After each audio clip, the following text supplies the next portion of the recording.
Ladies and gentlemen, we are going to start the program in 2 minutes. Thank you.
Good evening, everyone. I am Aparna Hande, one of the co-chair of this evening of the youth competition, and Dr. Rohini is the chair of that. I think that's why they selected me to speak on her introduction. By profession, she's a physician. She specializes in 3 areas: geriatric, ICU, and neuro. So at last 25 years, she says to me, I've been only living in ICU. I never seen the other word outside. So she has decided after 25 years to come into the community and share her experience, knowledge, and make a difference in the healthcare. So she's also the founder of Neuro founder. She's also assists the people for their memory.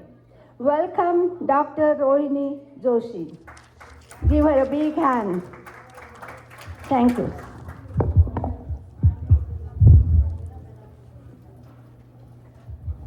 Thank you, Aparnaji, for the kind words. Good evening, everybody. How are you doing today on this Friday evening? Let's give it a hand, a louder one for everybody. Welcome. I'm very happy to see all of you here today.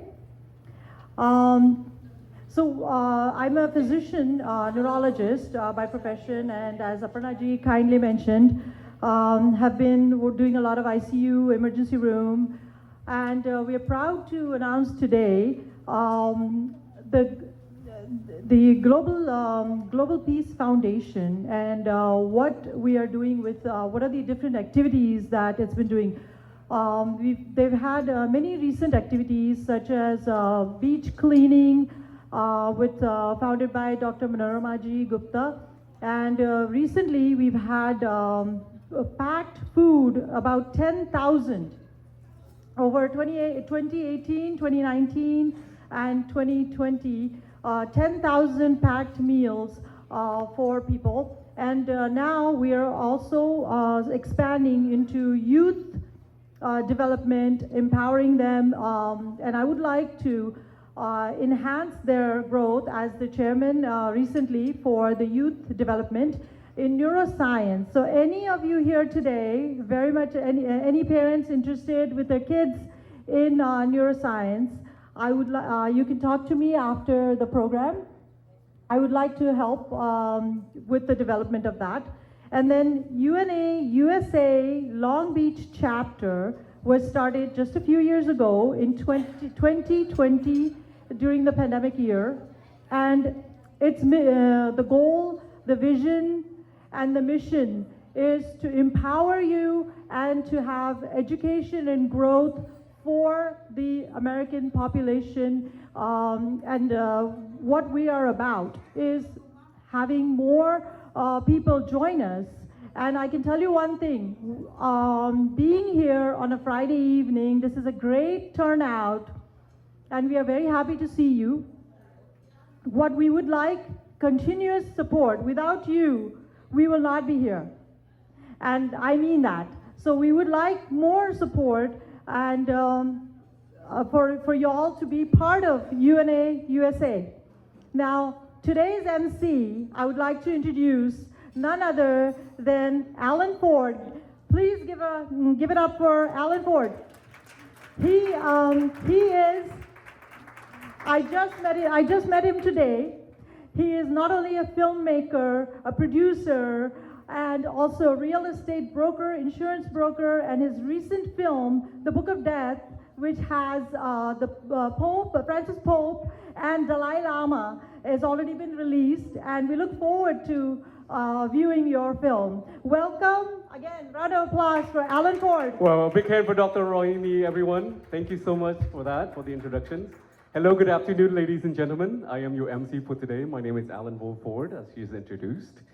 Thank you so much for coming to this wonderful event today. Today, as on the record, it's September 27, 2024, and we're at the beautiful city of Lakewood, inside a wonderful restaurant here.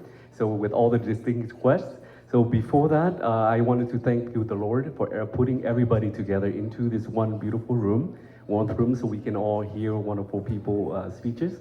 So today we have wonderful lineup. Today is Global Peace Foundation World Peace Day, and also the UNA USA UN Day celebration. So this is the purpose for today. Now a little bit, I like to play a little game. I brought some See's candy, as you know, it's a wonderful See's candy. So I wanted to do a little quiz test. If you can, anybody can raise their hand and answer the question, you can receive that See's candy, okay? So the first question for you is, what year is the Global Peace Foundation founded and was accepted by the IRS as a 501c3? What year? Any hand? 2020, not yet. 17, not yet. Anybody? Anybody? 1999. That's a nice number. I love that number. But not yet. Which one? Anybody? 2005, not yet. Not yet. Not yet. Come on, come on. You can try more, it's okay. 1972. Dr. Gupta, did you start the foundation in 1972?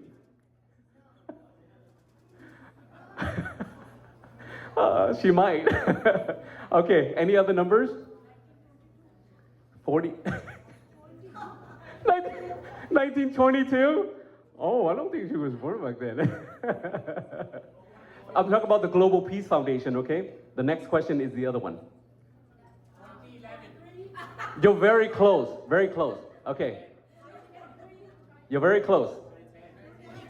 Oh, who said 10? Okay, he said it first. Okay, come over here, come over here. You got a prize, okay. So we've been around for 14 years.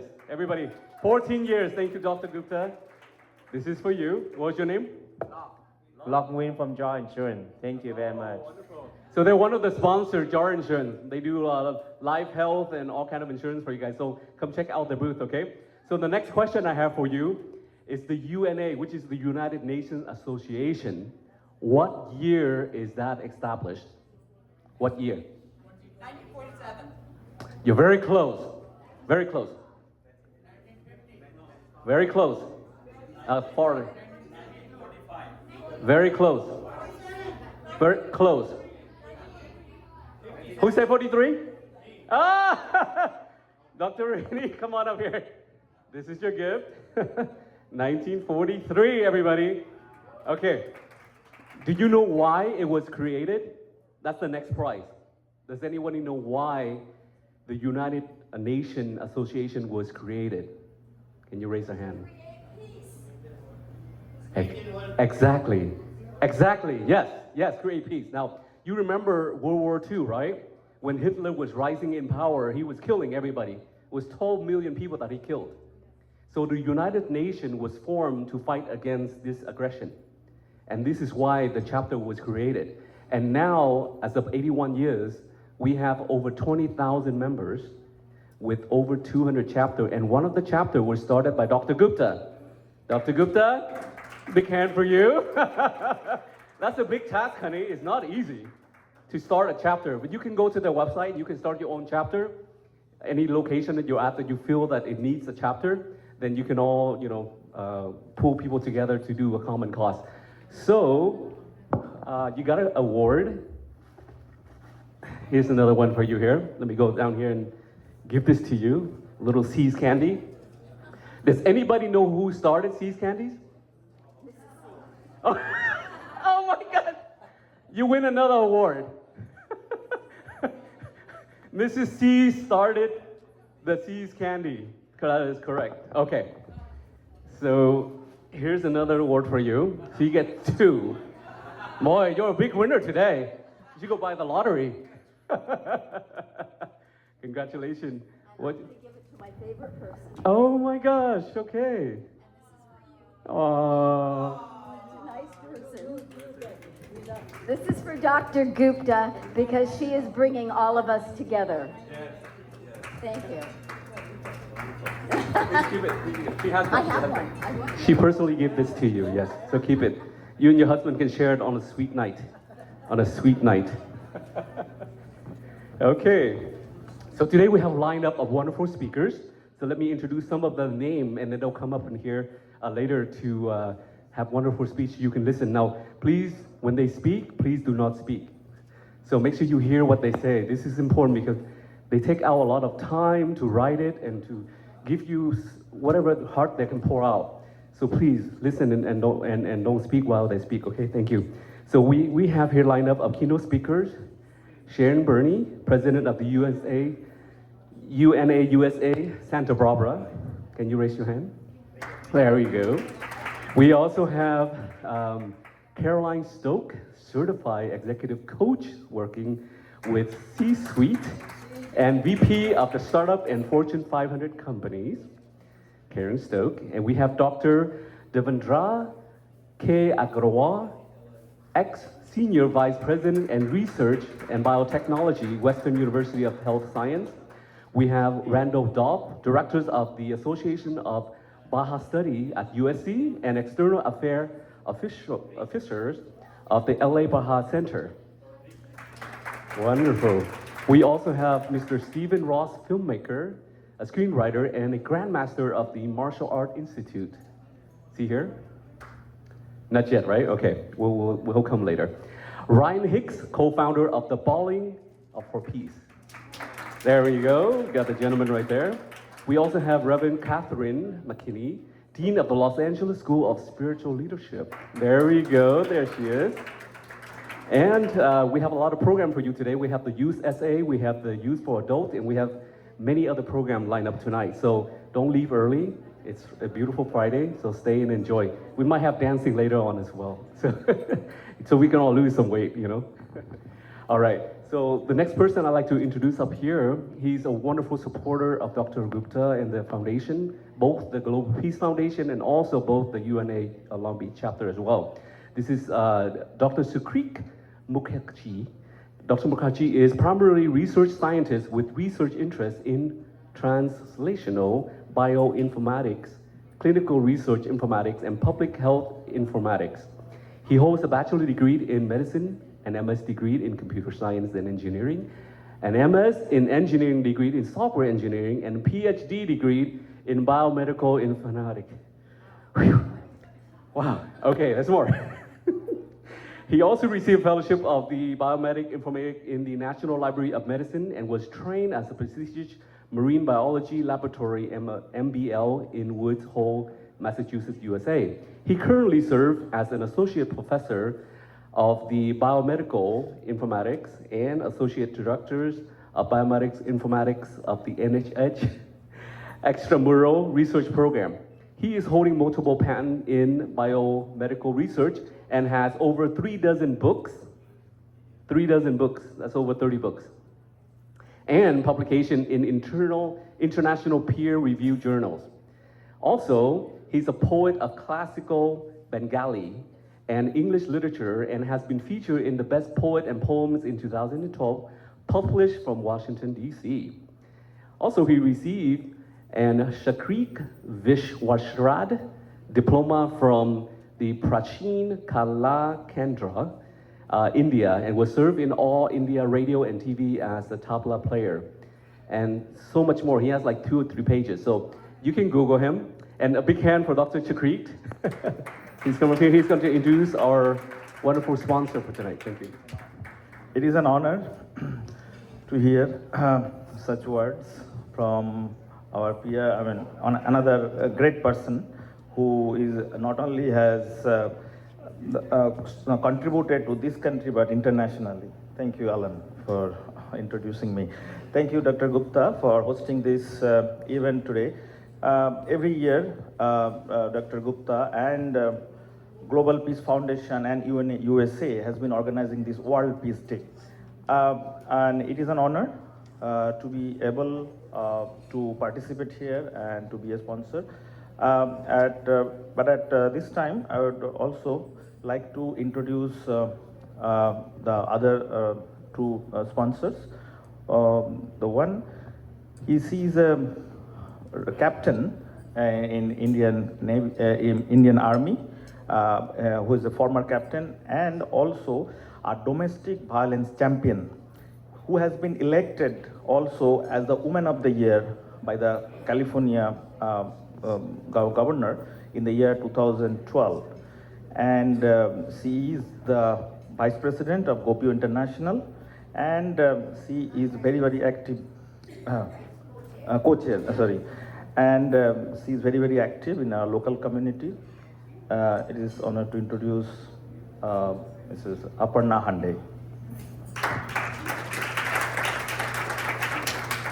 The other person or the other sponsor is Wallis Bank that has sponsored our event, and the one of the de facto person who is representing Wallis Bank, who is not here yet, but he is a banker by profession, but he is also holding engineering degree and has worked in 120 countries around the world as a consultant, and he will be also contesting for the next election as a council member and also in the deputy mayor position in the city of Cerritos. So we welcome Mr. Ashok Kumar Patnaik. Maybe Ashok is not here, but when he is here, I think Ashok just arrived. Okay. So I think he is on time. He will live 100 years. Okay. So it is an honor to introduce Mr. Ashok Kumar Patnaik. Mr. Patnaik.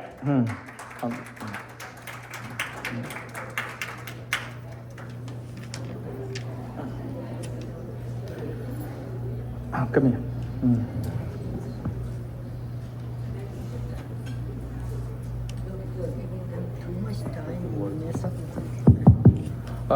You put me on the spot here. I don't know what to say, Sukrit, but thank you for inviting me. Great gathering here, as usual. I wanted to extend my congratulations to Dr. Manorama Sharma. Where is she? She's here. Oh, there she is. Dr. Sukrit Mukherjee, Aparna Hande, and many others. I can't think of the names. I just got here. I drove almost 100 miles an hour. This guy kept calling me every 2 minutes to be here. But I think this is a great event that you guys are doing, and what we need to do is to try to broaden the initiatives. We are doing this at a local level. Maybe we should go and reach out to the United Nations with all the things that is happening in the world, whether it's geopolitical, whether it is things happening in other countries towards minorities. I think what we need to do is take a stand and start making resolutions. Make resolutions and send those resolutions signed by everybody to United Nations.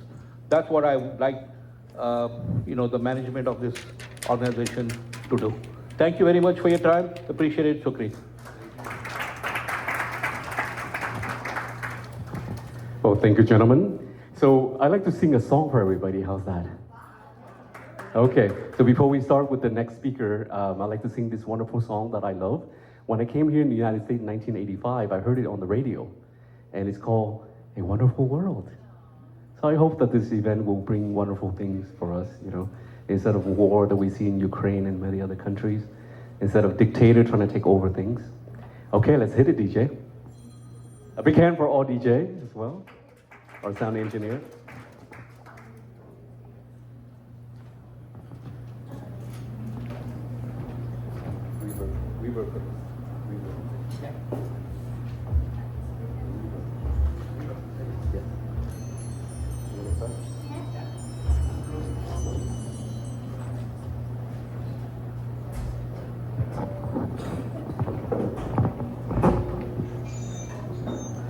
And later on, if we have time, I would love to have other people come and sing after the program.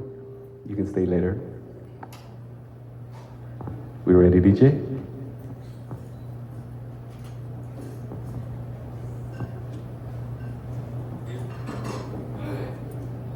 While we're waiting, as an immigrant, I think it's so important to vote. So this November is extremely important for the issue that matters to us personally. So please take out the time and go vote. And encourage your family and your friends to go vote. It's so important because, as evil rises, they can take over the world. So imagine if Hitler were to take over the world, what happened today?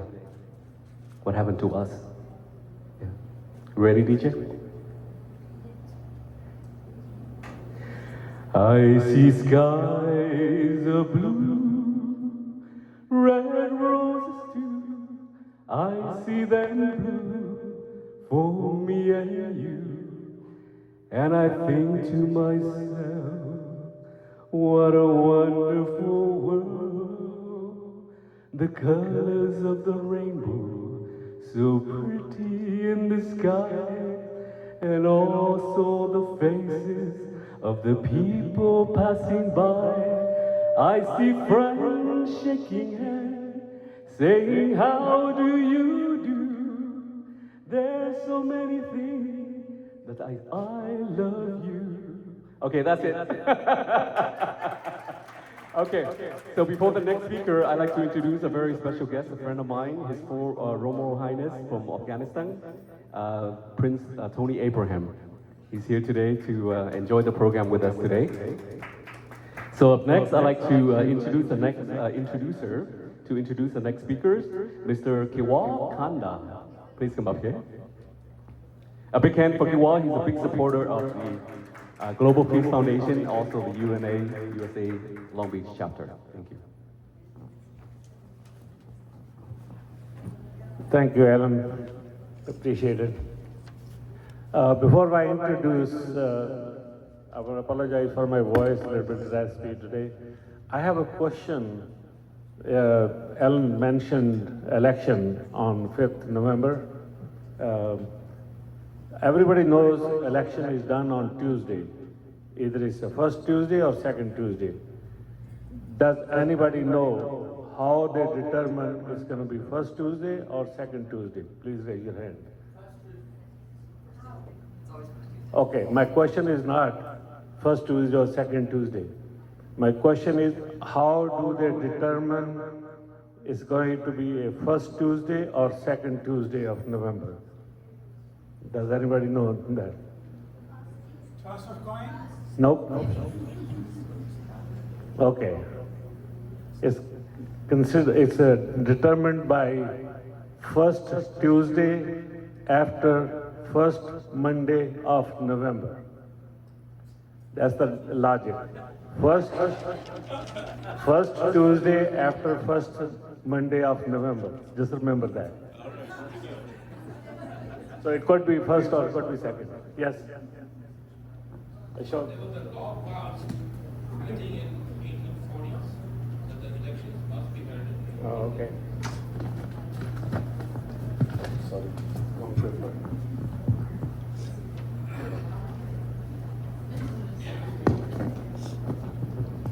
So do I get the prize paper?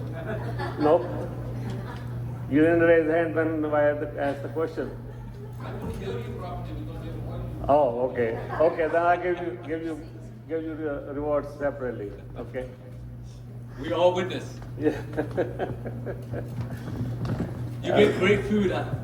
And Ladies and gentlemen, it's my immense pleasure to introduce a person who has many degrees and a lot of educational knowledge. Dr. Devendra K. Agarwal earned MSc, PhD in biochemistry, PhD in medical sciences, MBA and MS in information technology and management. After serving on several academic positions, including chairman of the Department of Clinical and Translational Science, Senior Associate Dean of Clinical and Translational Sciences, and Senior Vice President of Research and Biotechnology. He is currently the Professor and Director of Department of Translational Research, Western University of Health Sciences, Pomona, California.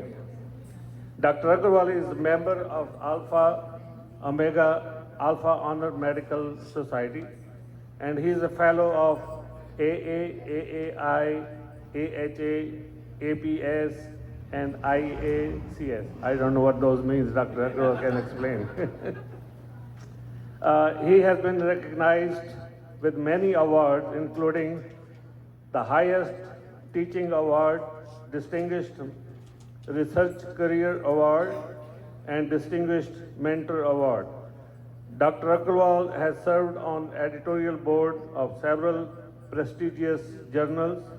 Dr. Agarwal contributed to science by publishing 560 original research articles in peer-reviewed journals, book chapters, and so far edited 6 books in allergy, asthma, and immunology, COVID-19 and stem cells, flow cytometry, environmental factors in the pathogenous and cardiovascular diseases.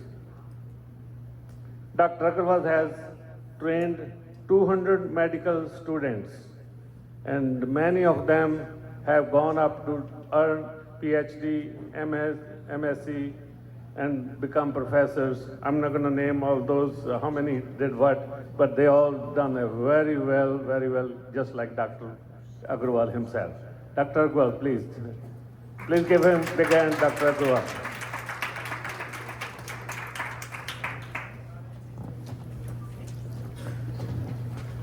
Thank you very much, Mr. Kevalkanda, for such a nice introduction. My passion has been to train, mentor the students right since very beginning. I work with a lot of high school students, undergraduate students, and graduate students, medical students, clinical residents, and clinical fellows, and also junior researchers. I came to Southern California about 5 years ago, and before that I worked for 34 years in Midwest in Omaha, Nebraska. First of all, I would like to sincerely thank for this wonderful opportunity to be here to Madam President, Dr. Manorama Gupta, who gave me this wonderful opportunity to speak in front of you today. I also would like to thank the organizing committee of the Global Peace Foundation of Long Beach to give me this opportunity. Thank you very much, Dr. Manorama Gupta, for this opportunity. This is indeed an honor and privilege. The topic, since there's only 5 minutes given to me and I was not sure whether there are slides available or not, so I just wrote a few points just to make sure that I remain on time. The topic which I gave was the role of science and technology in world peace. And most of you are already aware of the role of science and technology in various aspects of the peace, as well as in various aspects of the conflicts in there. And indeed, science and technology has played a major role, as you can see in the human history, both in the winning wars and building peace. And it has a significant effect on geopolitics. Due to the science and technology, there's a significant advancement in social and human transformation. Many new technologies, such as a space-based technology, quantum computing, artificial intelligence, machine learning, all of them has led us to reimagine everything around us and transforming our lives.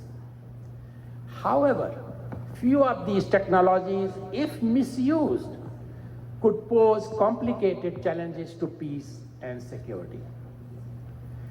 Science and technology, you will agree with me, has increased productivity, which enhances the economic growth and which in turn enhances the peace. Indeed, the U.S. Institute of Peace has organized many conferences, many sessions to discuss about the role of science and technology in world peace. If you look at in brief, the science and technology can promote peace in a variety of ways. Newer technology can detect weapons, including nuclear weapons, and thus could prevent military conflicts and disinformation. Satellites helps to monitor human rights violation and in peacemaking efforts. Technology facilitates dialogues and connect people around the world. Technology conveys the message of love and peace and avoid fake news.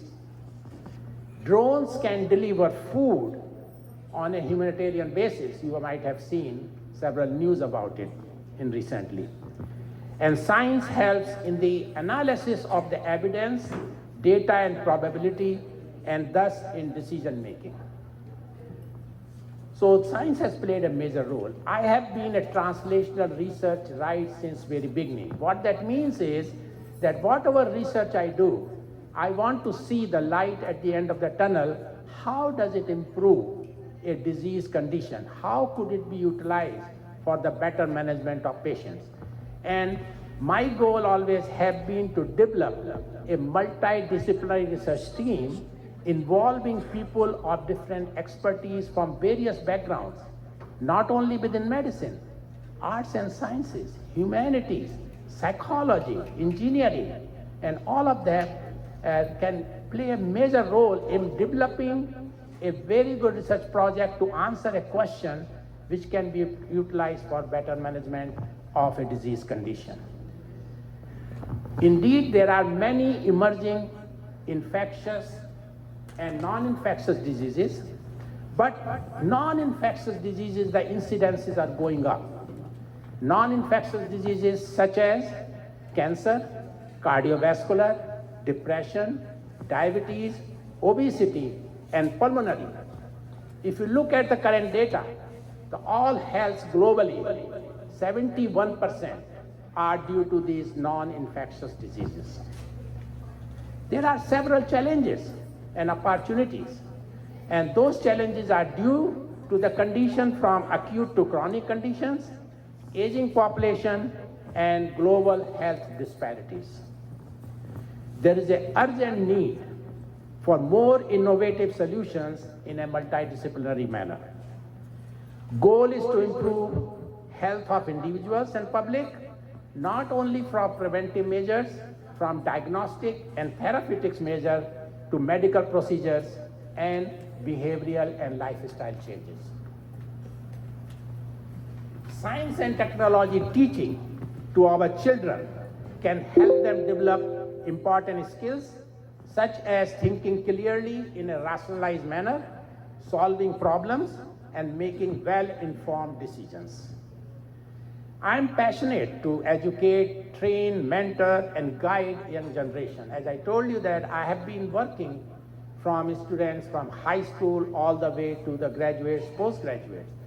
And my goal remains to talk to them in such a manner that they will understand the value of the advancing knowledge. They should think out of the box, and I develop research projects to investigate underlying pathophysiological conditions of human diseases to advance our knowledge, identify targets for better treatment strategies, and develop novel therapeutic strategies to prevent and treat human diseases. And I feel very good. If my advice is successful, I feel I am successful. I will give you one example, just one example. One of my students who did PhD with me while doing MD, and he applied for orthopedic surgery residency and got into UCSD. One day in June, I got a call, Dr. Agarwal, congratulations. And I said, for what? Your student got the best researcher award among all clinical residents in surgery at UCSD. You won't believe the tears were rolling down my cheek at that time. That student did the PhD while he was also doing MD. After that, he did his spine surgery in Chicago, came back to UCSD. Now he is a very proficient and effective orthopedic surgeon and a full professor at UCSD. So that's one of the examples, but I feel good if they become successful, I feel I have done something. And that has been my motto right since beginning. I've been an advocate and will continue to do so of real-time improvement in science and technology, education and curriculum. Peace has no race, peace has no religion, and peace has no gender. Racism, inequality, and legacies of oppression are often at the root of conflict worldwide. For that reason, it's always important to consider the three things: diversity, equity, and inclusion. In my training and mentoring throughout my career, I've always kept DEI in the back of my mind. Most of the time you will find that there's a lack of the people from underrepresented minority students in science and technology, underrepresented minority students in medicine, underrepresented minority students in research. And my goal has been to recruit them, train them, mentor them in a culturally sensitive environment. And I must say that I have got a lot of funds regarding this in the past, but I'm very happy to report to you, just last week I heard from the National Institute of Health that they are going to award me $2 million to educate and train underrepresented minority students for summer research program here at Western University of Health Sciences. I'm very proud, very thrilled to hear that. And that will enhance the training and mentoring of the students in research, in biomedical research, during the summer program between first year and second year for 10 to 11 weeks. So overall, I'm very happy about it. And I sincerely thank you for your patience listening to me. And also especially again thanking Madam President, Dr. Manorama Gupta, for giving me this opportunity to speak few words to you. Those who I can help at any time, feel free to contact me. If I can help anybody you would like to bring it, you can contact Dr. Manorama Gupta or Dr. Madhuvia, and they have my information. And I will love to help anyone in this regard. Thank you again for your attention. Thank you. Thank you so much, Dr. Agarwal. By the way, everybody, you're going to have a quiz later, so all the speakers come up here. Please listen to them. I will quiz you on it. And there's a prize for it, too. Yeah. It's not working. It's only loud for me. Thank you. Yeah. All right. Up next, I'd like to introduce Mr. Hashmukh Moody. He's going to be up here to introduce the next speakers. Mr. Hashmukh.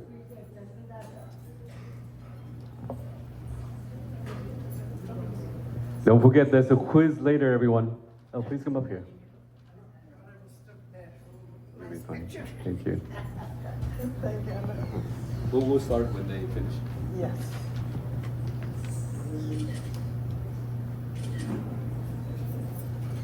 All right, thank you. Okay, everyone. On behalf of Global Peace Foundation and UN USA, it's my pleasure to introduce.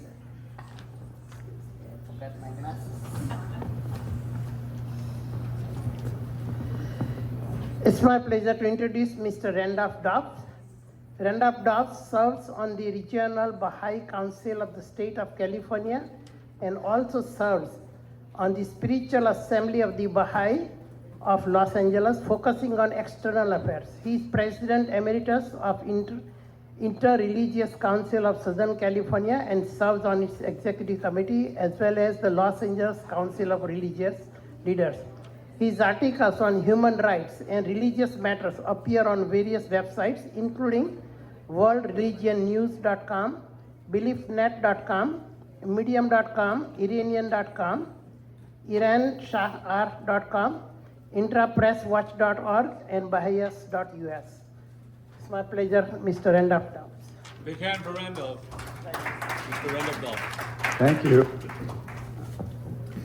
And thank you for singing that song about a wonderful world. Is it Dr. Lisa Rothman mentioned that when you said it's a wonderful world, she said it's a small world.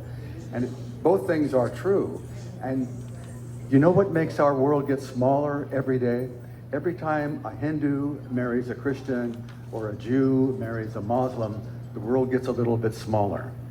Because that new family now has to negotiate how they're going to raise their children and raise their family.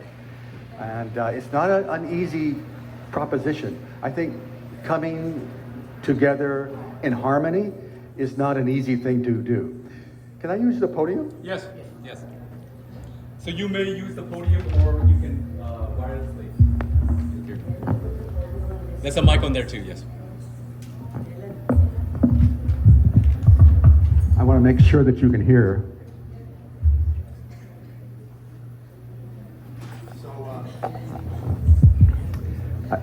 Here's something else, and I'm so pleased that Dr. Gupta is a woman because this is the era of women. This is the time for equality between women and men. And in the Baha'i faith, we believe that the equality of women and men is a prerequisite for world peace. I believe the quotation goes, unless and until women assume their rightful place in society, world peace is not possible.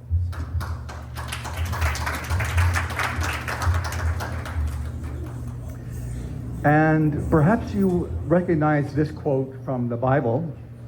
I should mention that the Baha'i faith is a world faith, a world religion that believes that all of the world's great traditions come from the same source and essentially teach the same spiritual message.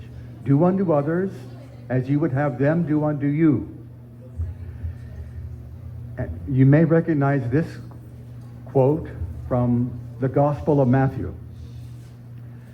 For nation will rise against nation, and kingdom against kingdom. There will be earthquakes in various places. There will be famines and calamities. This is but the beginning of the intolerable anguish and suffering, only the first of the birth pangs. And we believe that the birth pangs that the world is going through is a process to bring us into a greater level of unity.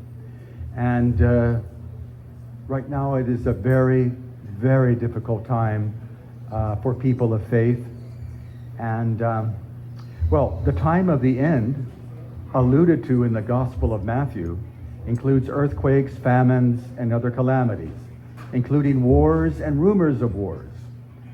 The Baha'i perspective would be that the world is experiencing the birth pangs of the end of one era and the beginning of a new one. The end of the era of prophecy and the beginning of the era of fulfillment. World peace is a moving target. It's not easy. It is elusive. If it were an easy proposition, we would have had peace a long time ago. The fact that it is difficult to achieve is because the solutions for conflict often overlook fundamental spiritual principles. The Baha'i view of world peace is predicated on the recognition of the oneness of humanity. When one sees global conflict as a spiritual problem requiring spiritual answers, one gets an entirely different view of how to go about addressing these issues. The Baha'i faith regards the current world condition as a natural place in an organic process leading irresistibly to the unification of the human race. As the need for peace becomes more urgent, a fundamental contradiction demands a reassessment of the assumption upon which the commonly held view of mankind's historical predicament is based. Aggression and conflict are not an expression of humanity's true potential. We believe that it is the enduring legacy of the last century that the peoples of the world have begun to see themselves as members of a single human race. There's not multiple races, there's one race, the human race. For the foreseeable future, the world seems stuck with war. If humanity has reached the point of collective paralysis when it comes to solutions for peace, then it must look to itself, to its own negligence, for the source of the misunderstandings and confusion perpetrated in the name of religion.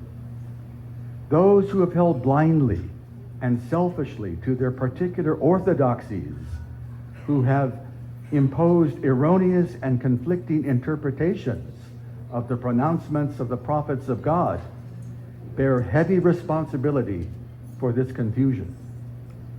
Had the world viewed the various prophet founders of the world's great religious traditions as the educators of humanity, as agents of one civilizing process, it would have undoubtedly benefited from the cumulative effect of their successive divine missions.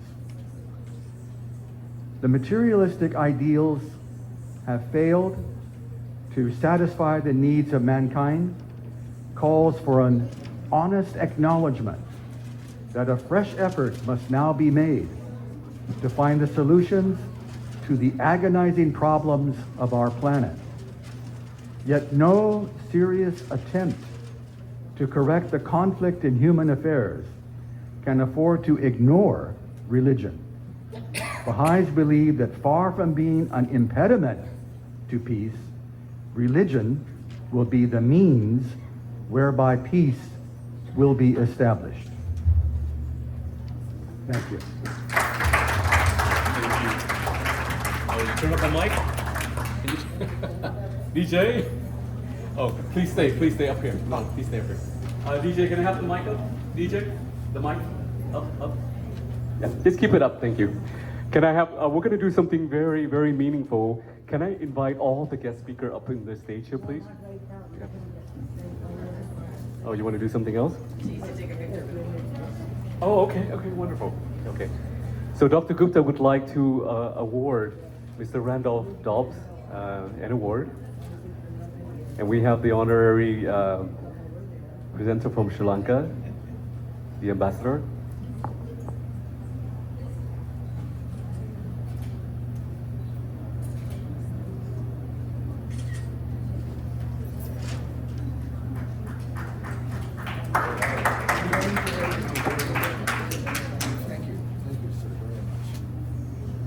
Okay, can I have every of the guest speakers come up to the stage, please? We're going to do something very meaningful.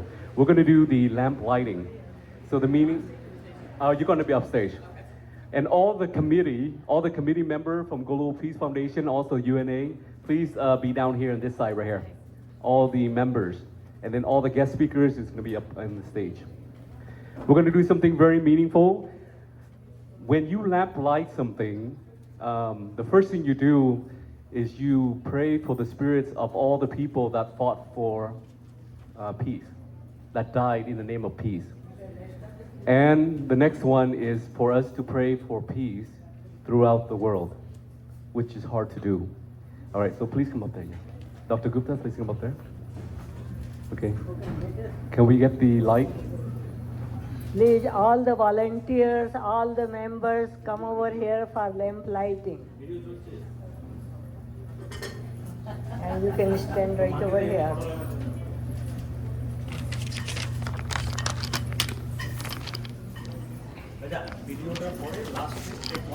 Ahab, you come on this side, please. So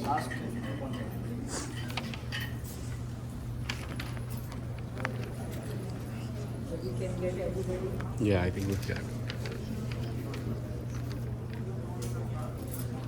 The people, Deepika, Rani Khushro, please come.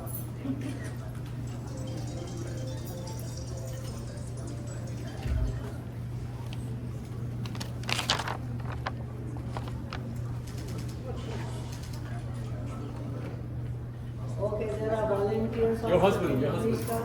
Your husband. He's the biggest supporter. Let's take it. Okay. Let us give lamp to all of them.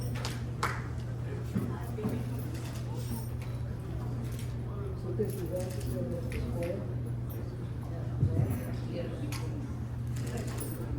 So, by lighting the lamp, we are trying to eradicate evil and trying to do a new beginning. So that the light, with the light, all the foreclosed away and the auspiciousness triumphs over all the evils. At this time, we chant from the holy, ancient holy book. Om Mangalam Bhagavan Vishnum Mangalam Garudathvaja Mangalam Pundarikaksha Mangalaya Tanaha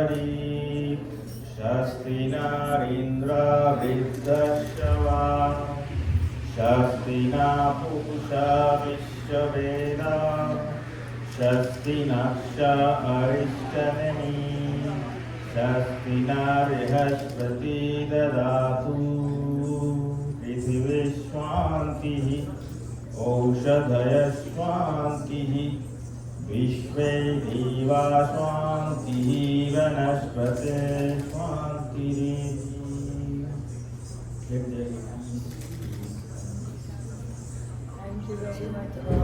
Thank you, everybody. Does anyone want to do like a U.S. prayer? Anyone? Thank you, Lord, for giving us this opportunity to light the lamp and to give peace to the world, and may you bless all of us from evil. Thank you. Okay, thanks everybody. Now you can take your seats.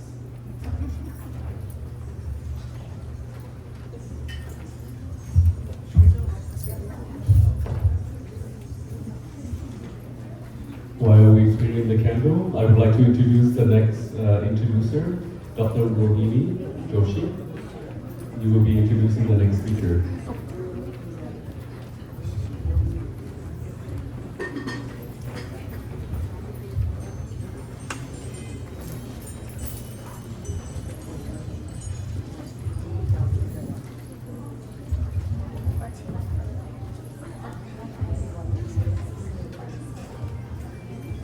Just waiting for everyone to be seated. Our next speaker is Sharon Byrne.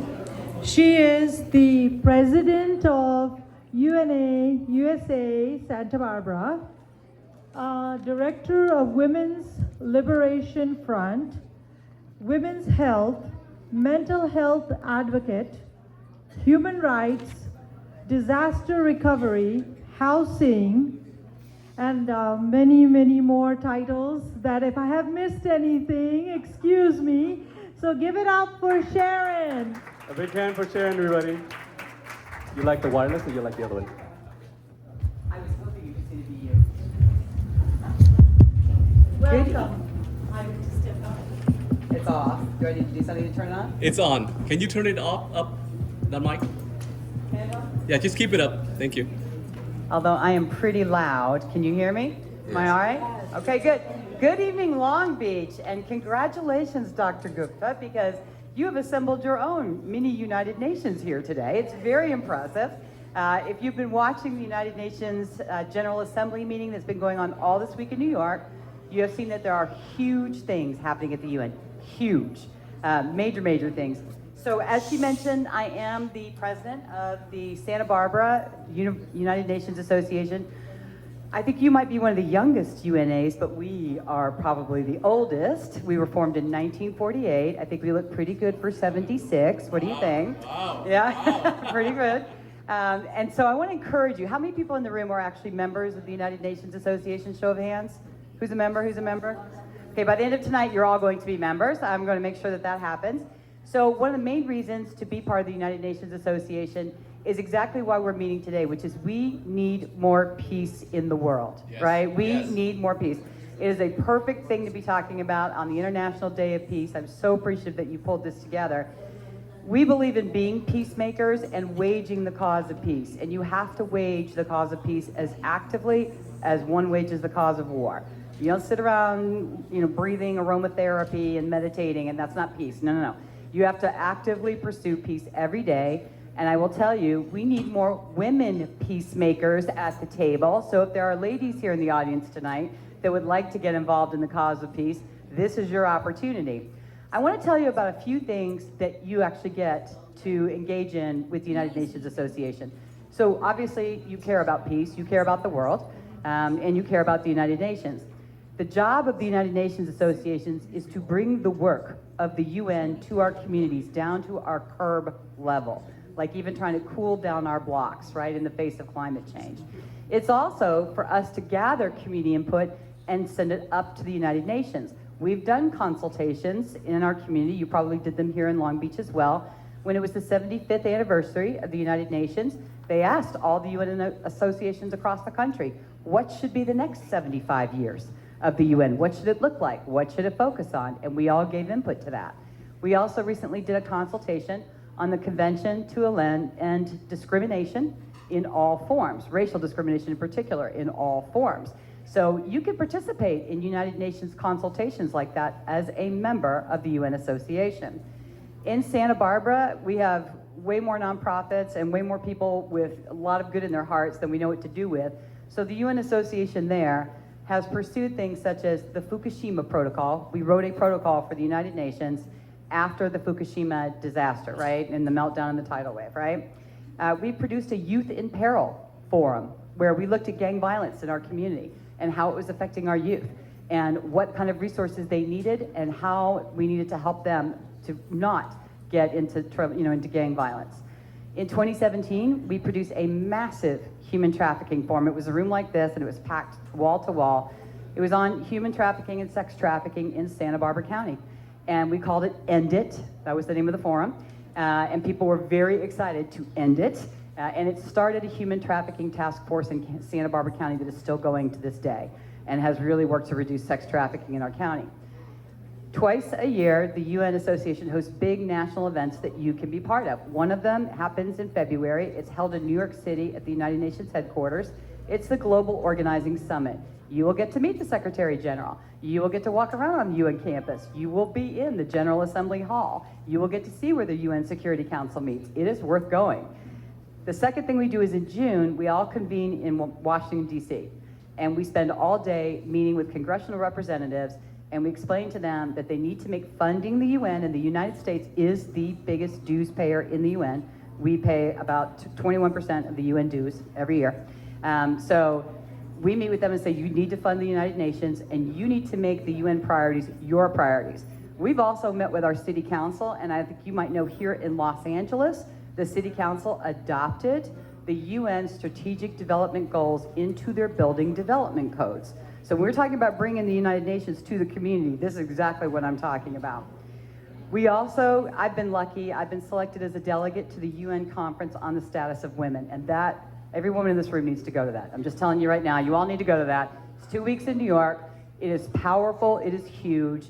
We discuss really serious topics like female genital mutilation, murder of women, rights of the child, rights to land for farming, huge human rights issues in the world. Really powerful couple of weeks in New York City. And then I want to also tell you, in Santa Barbara, we created, and I would encourage every UN chapter to do this, we created the Santa Barbara United Nations Association Peace Prize. And we hand it out every year. We will be doing it next Thursday. This year's winner is Jane Olson. She's an amazing humanitarian who went into conflict situations with Human Rights Watch and recorded human rights abuses happening in places like Bosnia, Nicaragua, Azerbaijan, and she's an amazing soul. She just released a book called World Citizen, The Journeys of a Humanitarian. So she is our Peace Prize winner. It is our 8th year giving the Santa Barbara Peace Prize, so I would love to see Long Beach UNA get a Peace Prize and award people in your community that are doing amazing things in the world. So I'm gonna issue my call to action. Women especially, we need you to join because we need lady peacemakers at the table. Please join your United Nations Association. And remember this, Amanda Gorman said this really, really well. There is always light if only we could see it. There is always light if only we would be it. This is your chance to be the light and raise the cause of peace. And please join your United Nations Association. Thank you. Yes. Wow, Sharon, I love your speech. Remember, there's a quiz after her speech. But now I have a quiz for everybody. As you know, the United Nations has been around for many, many years. And which past or present US president tried to get the United States out of the United Nations? Who would say that first? You. So you get a prize. You got a prize. Okay. I got 2 prizes here. One is a healthy pistachio, which my friend, one of my friends grows 750 acres of it up in the Central Valley. And then a See's candies. So who is that said that? Who is it that say Trump? Oh, right here? Okay, who else? There you go, congratulations. It was you, okay. Here you go. Okay, my dear. Okay, so up next, I'd like to introduce, it's going to be a song. This person is going to introduce that person. It's going to be Deepika Desai. Deepika Desai. Where are you, dear? Okay, here you go. It's you. Come to the middle. Okay. Thank you, Alan. Thank you so much. Good evening, everyone. And he already told my name that I have a music group, Awaz Music Group, and I have a very talented singer here. I'd like to bring him. His name is, hello? It's you.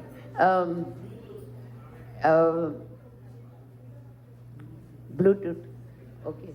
I like to bring, he's a very talented, he's singing from so many years, and he sings live and a karaoke, but today we don't have a live instrument, so we will go for the karaoke. His name is Hussein Kaka. Kaka, Jordar Talia. And thank you for, Manoramaji, thank you for giving opportunity to my singer to perform the beautiful songs. So he will sing 2 songs. Thank you so much.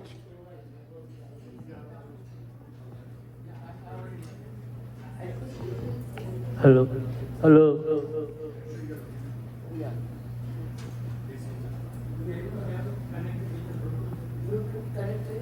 Bluetooth નું નાઈ જે password શું છે?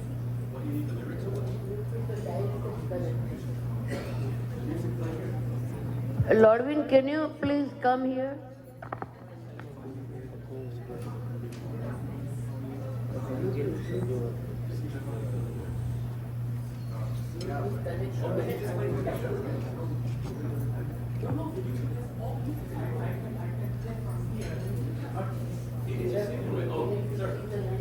Yeah, you can play the music from here. You can sing from here, okay? Okay. Just type in the name. I have to read the lyrics. The last one already played, so just play from here. I need the Bluetooth here. No. Yeah. I'm putting it there. Okay. But it's only the one all the now you go back to the come on. Look at the A1 is good. A1 is good. If somebody already has connected with this group and other people cannot connect, okay? That's a problem with the group.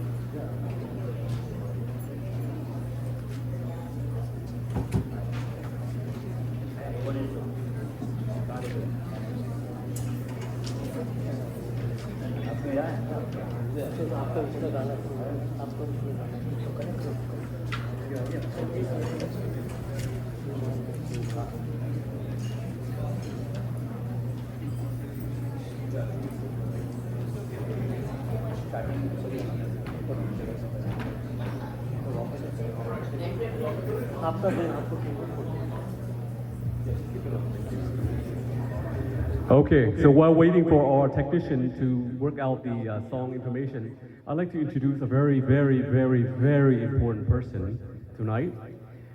She's now retired after practicing medicine for 22 years as a plastic surgeon. She has a board certified in OB and GYN and cosmetic surgery. In the past, she served her community by volunteering in different organizations.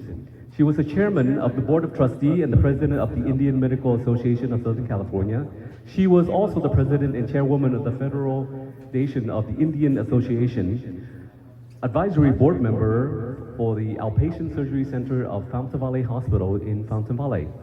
She's also a vice chairwoman of the Department of Obstetric and Genealogy in Fountain Valley Regional Center in Fountain Valley.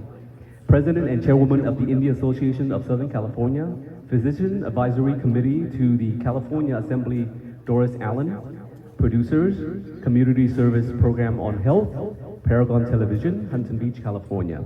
She got numerous national and local awards for her services, such as the Physician of the Year in 2003, the Ronald Reagan Gold Medal Award. She presented her as the Commissioner of the Health and Human Services of Long Beach and was Vice Chair of the Health and Human Services of the City of Long Beach. Founder and the President of Global Peace Foundation Incorporated in 2010, don't forget the quiz, and arranged children's activities, arranged Women Leadership Summit and World Peace Day in 2017 every year. President also of the United Nations Association of the United States Long Beach chapters. She is I think the latest. She is the Commissioner of the Health and Human Services, City of Long Beach, presenting India Community and International Festival in 2017. She feeds the homeless over 10,000 meals on a yearly basis. She also wrote 3 books, Mother to Be, Teenage Pregnancy Doesn't Matter, Robbing the Youth with Drugs, How to Be Prevented. Please put a hand together, everybody, for Dr. Mona Gupta. Everybody, let's stand up and give her a big standing ovation. She did so much work. A big hand for Dr. Gupta.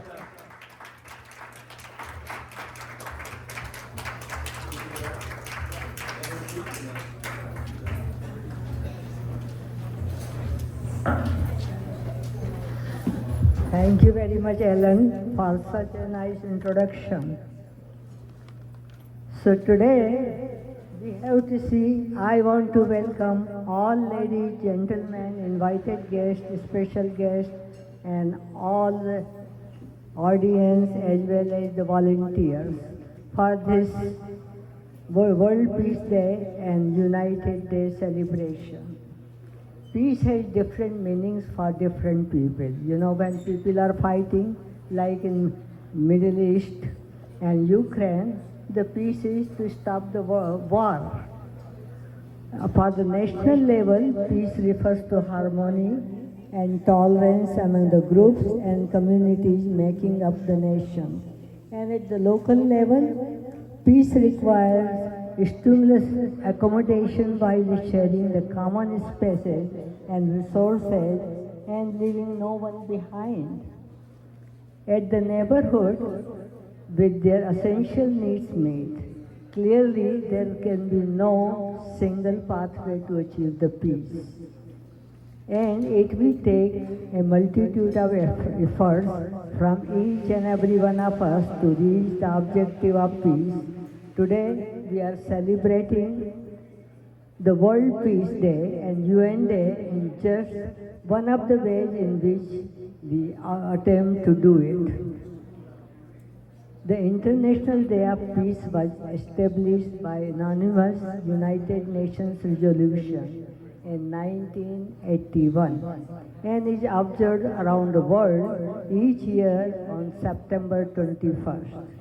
We know that UN is an embodiment and beacon of our hope and achieving peace, unity, and understanding among nations through dialogue, diplomacy, cooperation, but peace is not merely the absence of conflict. It is also presence of justice, equality, and a roadmap and the means for reaching numerous other goals that are necessary for development, ending poverty, hunger, ensuring quality education, and promoting equality. We celebrate the World Peace to remind us of our shared responsibility and affirm our commitment to the ideals and goals of United States. On this occasion, we can pledge to be ambassador of peace for spreading the message of tolerance, empathy, and respect. We can initiate intercultural dialogue with an essential for better understanding and building communication. We can take time to learn about some of the 17th Sustainable Goals of United Nations has established, and we can prepare our children who will be the future peacemakers to celebrate and celebrate our diversity and recognize the commonalities. In our gathering today, you will hear some of the thought leaders about their ideas, efforts and accomplishment in achieving different aspects of peace. You heard some of them and you are going to hear more. You will also see some artists here who spread peace through performing art, stimulating us to inspire for higher level of existence. In our program today, we are also involving and encouraging our youth to inspire them to continue our work towards peace in the future. You have already seen this, you will see the slide presentation from Sukrit Mukherjee, Dr. Sukrit Mukherjee, who will show what global peace and UN USA Long Beach are doing for several years. We invite you to contribute your time, resources, efforts to the various ongoing planned projects in USA Long Beach Chapter and Global Peace Foundation Inc. related to educational program for children and families, membership for youth, counseling and networking and developing skills and confidence and combating hunger all around the world. Every year, we do 10,000 meal donation and packaging and then send it to all over the world for the needy children. Every year for environment, we do beach cleaning. For women's empowerment, we do Women's Leadership Summit function every year and we award the accomplished women from all over the USA. This year we are doing walkathon for Alzheimer's awareness and it will be on October 6th in Saritoga Park at 8 p.m. And I will request all of you to join, even if you don't want to walk, at least come and have fun. We are going to give shirts, we are going to give water bottles and the energy bar. It will be inspiring for the people who will be walking. And the person who will be the last one is going to get the prize also. And that will be the turtle prize. And the first, second, third will get prize anyway. Today we have to recognize our speakers who came by driving from Santa Barbara and flying from Canada. And I really appreciate all of their effort to come over here and the other people who came from Riverside and other places. I really appreciate. Our keynote speaker, Sharon Byron, President of USA Santa Barbara, she's very vibrant lady. And because of her, Santa Barbara, USA is growing so fast. And I need her help also because see, our chapter is the youngest one, I think. And I really appreciate her effort to come over here and give us the lecture and be over here. Our special guest speaker, Caroline Stokes, who has flown in from Canada specifically for this program. So my thanks goes to Sharon. I really appreciate flying over here, attending our function, and you will listen to her speech. She didn't tell yet. She is a certified coach for Fortune 500 companies and startup companies. Then we have Dr. Devendra Agarwal. You already heard his speech. He is a past Senior Vice President of Research and Biotechnology at Western University of Health Science. Mr. Randolph Dobbs, he is a Director of Association for Baha'i Study in USC, California, and External Affairs Officer for Los Angeles Baha'i Center. Mr. Stephen Ross, we didn't see him over here because he came late. So that's okay, you will listen to him also. He's a film producer, a screenwriter, and Grand Master of Martial Art Institute. So if anybody wants to learn martial art and by looking for the Grand Master, look for him. And he's coming driving all the way from Riverside. Mr. Ryan Hicks, he's a co-founder of Balance for Peace. And he does production also, and he's doing a lot of work for peace. Reverend Catherine McKinney, she's Dean of Los Angeles School of Spiritual Leadership. And she's here also, and I do appreciate your coming over here. And then our honorable guest, Consul General of Sri Lanka, Dr. Lalit P. Chandra. And I'm thank you to you. He always come and support our function.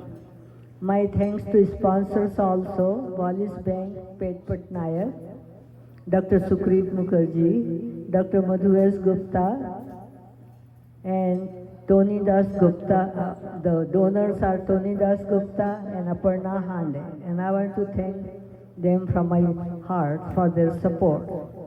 We have to, there are performers who couldn't perform up till now because it was Friday and they have to drive from long distance after school and after, coming from work.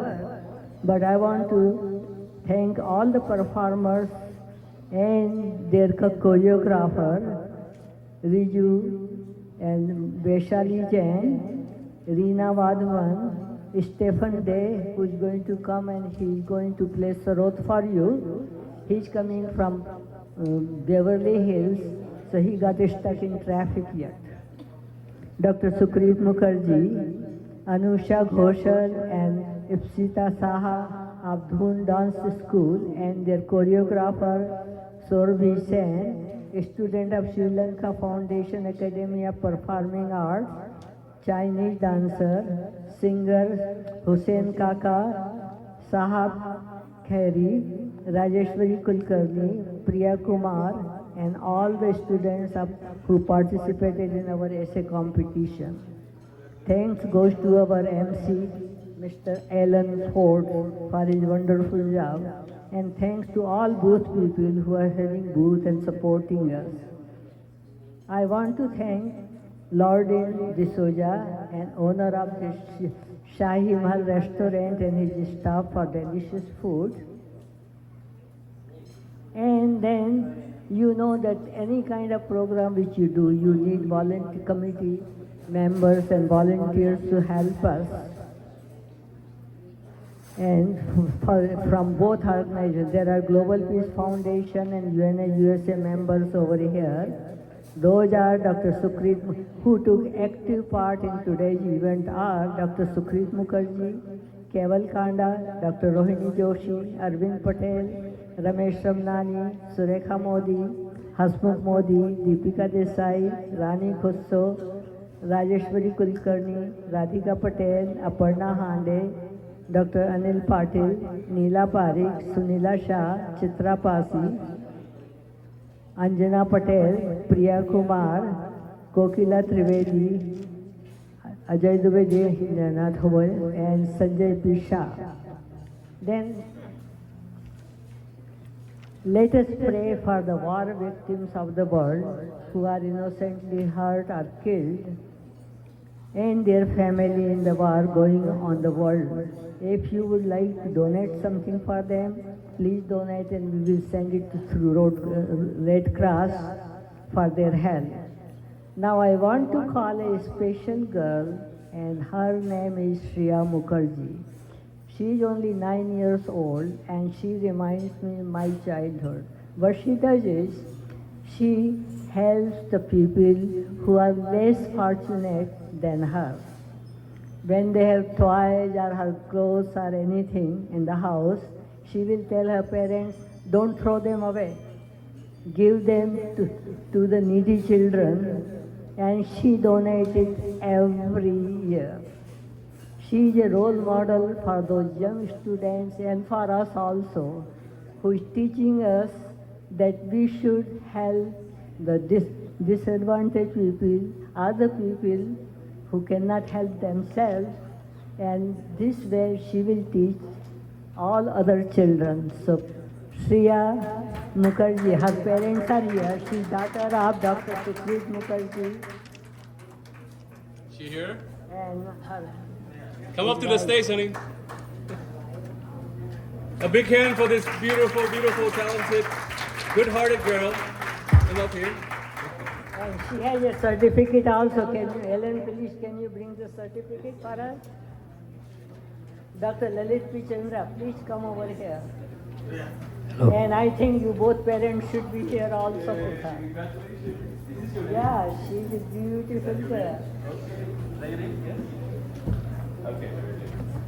Okay, so let Dr. Okay. Chandra come. And you take over her seat.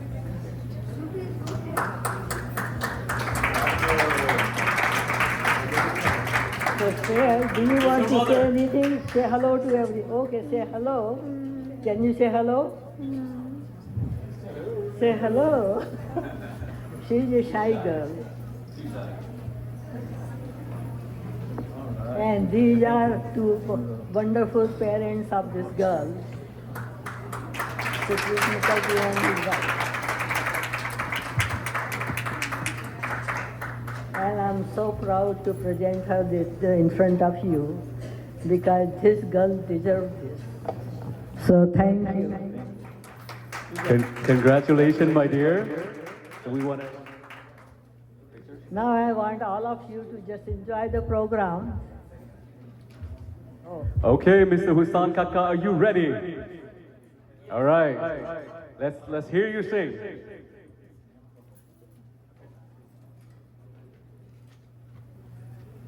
Please come up here. Yes. Thank you. Thank you very much. Be a great model. Be a doctor. We have a lot of doctors in the house here. All right, are we ready?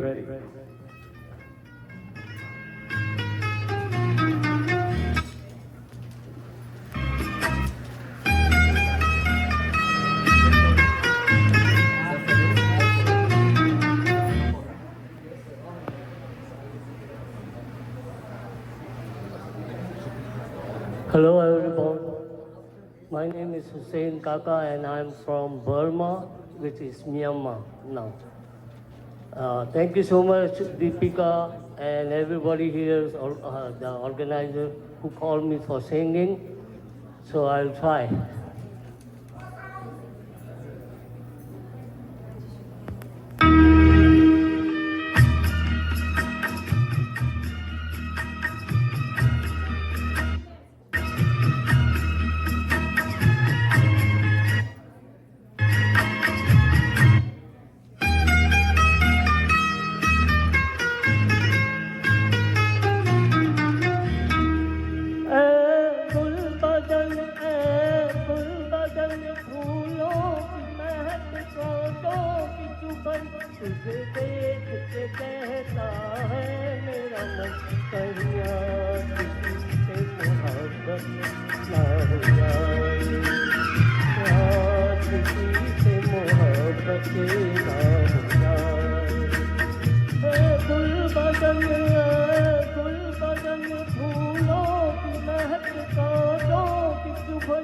तुझे देख के कहता है मेरा मन कहिया किसी से मोहब्बत ना हो जाए कहिया किसी से मोहब्बत ना हो जाए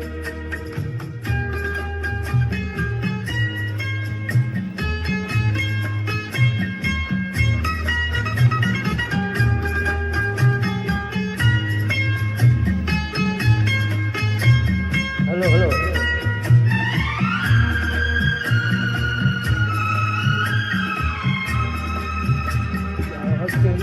मोड़ पर आ गई जिंदगानी के हकीकत न बन जाए मेरी कहानी क्या मोड़ पर आ गई जिंदगानी के हकीकत न बन जाए मेरी कहानी जब भरे ये ठंडी पवन सीने में सुलग उठती है अगर तुझे देख के कहता है मेरा मन, कहीं आज किसी से मोहब्बत ना हो जाए, कहीं आज किसी से मोहब्बत ना हो जाए।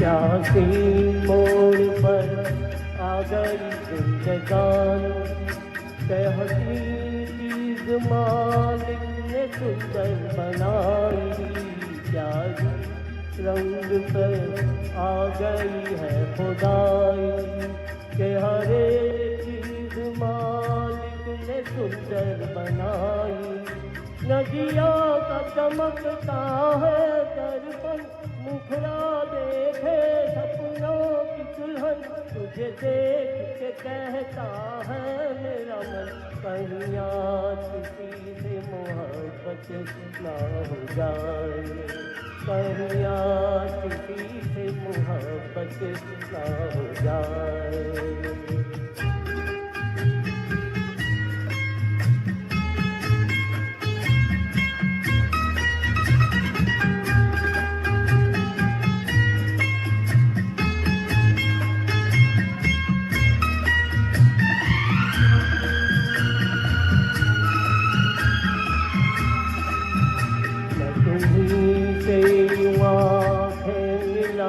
चला हूँ मैं तुम्हीं को, मैं तुमसे चुराता चला हूँ, मैं तुम्हीं से मैं आँखें मिलाता चला हूँ, मैं तुम्हीं को, मैं तुमसे चुराता चला हूँ, मत पूछो मेरा दीवानापन, आकाश से ऊंची दिल की उड़न, तुझे देख के कहता है मेरा मन, कहीं आज किसी से मोहब्बत ना हो जाए, कहीं आज किसी से मोहब्बत ना हो जाए। ऐ फूल बदन, ऐ फूल बदन, फूलों की महक कोटों की चुभन, तुझे देख के कहता है मेरा मन, कहीं आज किसी से मोहब्बत ना हो जाए, कहीं आज किसी से मोहब्बत ना हो जाए, कहीं आज किसी से मोहब्बत ना हो जाए। Thank you so much. No, wait. Oh, yeah, no. Sahab.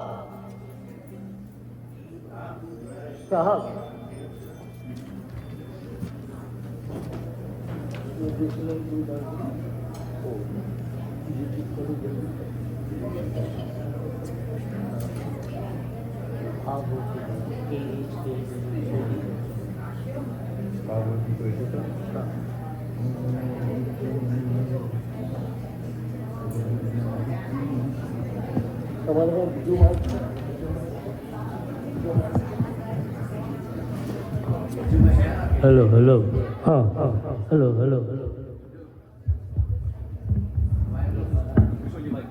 I will. Whenever heartburn strikes, get fast relief with Tums. Also try new Tums Gummy Bites.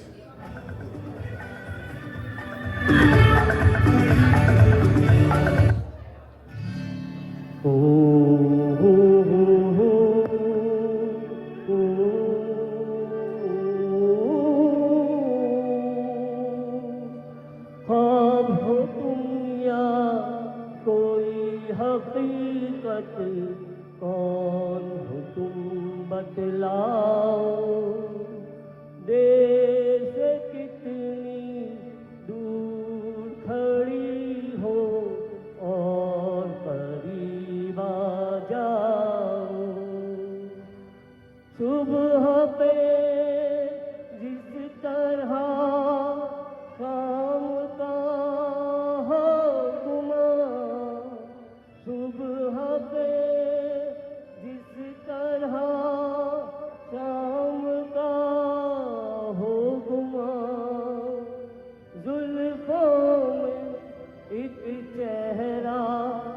कुछ जाहिर कुछ निहार हाँ हो तुम या हो हकीकत कौन हो तुम बतलाओ ओ देश कितनी दूर खड़ी हो और करीब आ जाओ हाँ हो तुम या कोई हकीकत कौन हो तुम बतलाओ देश कितनी दूर खड़ी हो और करीब आ जाओ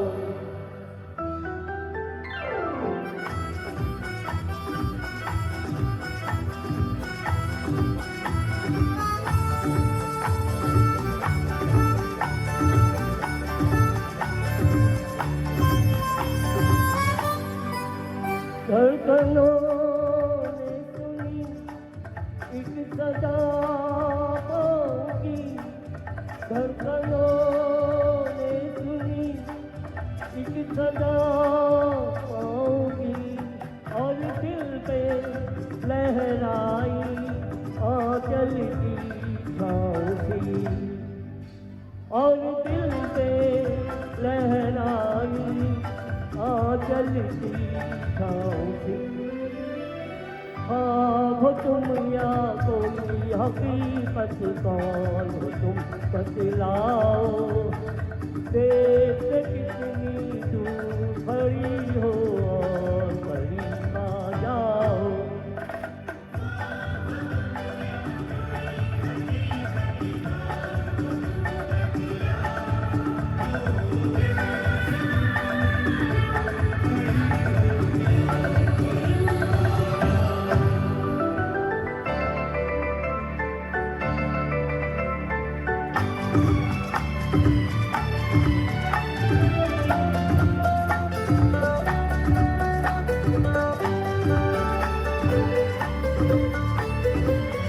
मिल ही जाती हो तुम मुझको हर मोड़ पे मिल ही जाती हो तुम मुझको हर मोड़ पे चल देती हो तुमने अफसाने छोड़ के चल देती हो तुमने अफसाने छोड़ के हाँ हो तुम या कोई हकीकत कौन हो तुम बतलाओ देश कितनी दूर खड़ी हो और करीब आ जाओ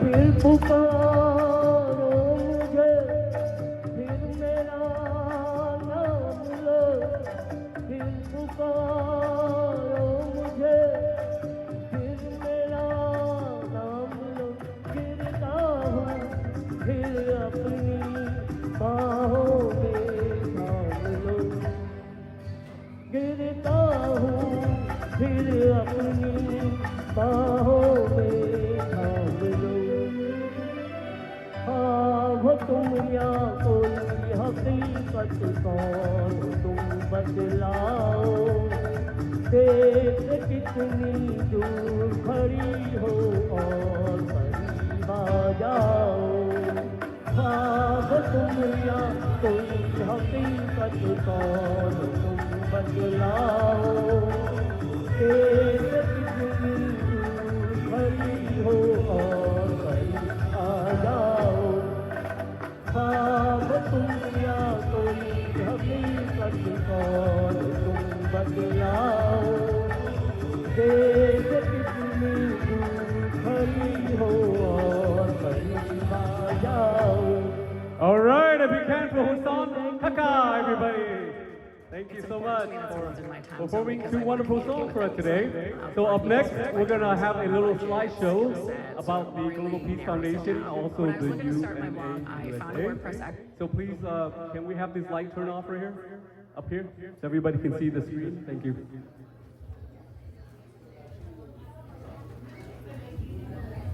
If the pole right in the middle is blocking you, you can go on the side somewhere to see the screen, okay? Thank you.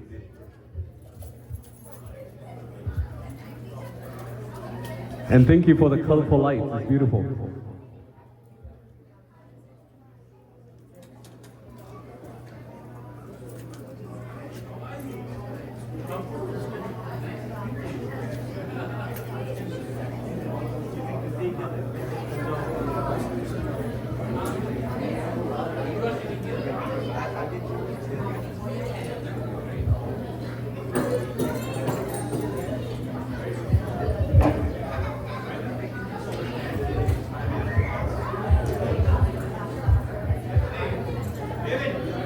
Okay, we're looking at the screen.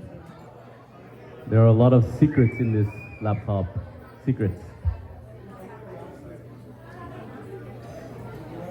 Look like it's backward or something. Is it my eyes or something backward? Okay. I thought there's something wrong with my eyes. Like, what? I have diabetes. It's like going bad. All right. I think it's reversed somehow.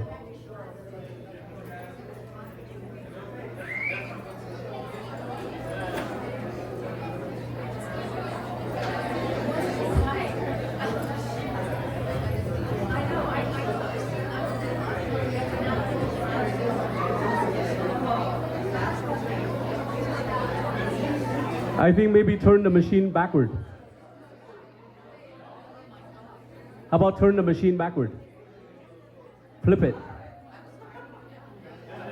Can you flip it? No, flip it like that.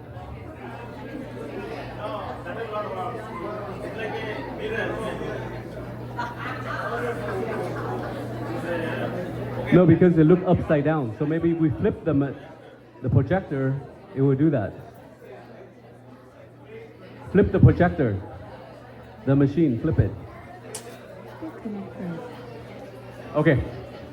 Okay. So while waiting, why do we have watch a little dance? Okay, everybody? All right. So can I have woohoo, Rajatwari Koramahi come introduce the dancer, please.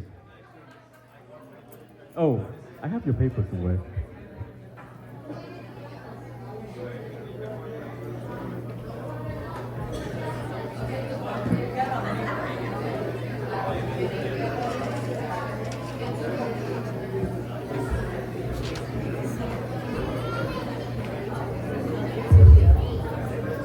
Rajesh Wari is a multifaceted person with a divine interest. She's in the vice president of the business development of the Hermos Savin Pharmaceutical. She's also the CEO of her own company called Math is Fun. Oh, you got it. Okay, great, great. Okay, here we go.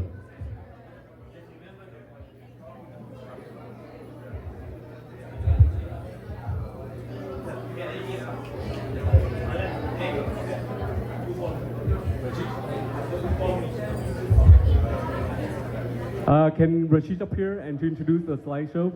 Takes him many hours to do this, put this slideshow together for us all to see. A big hand for Rashid, Dr. Rashid, the one with the longest resume. Come on up here. Don't trip on the wire.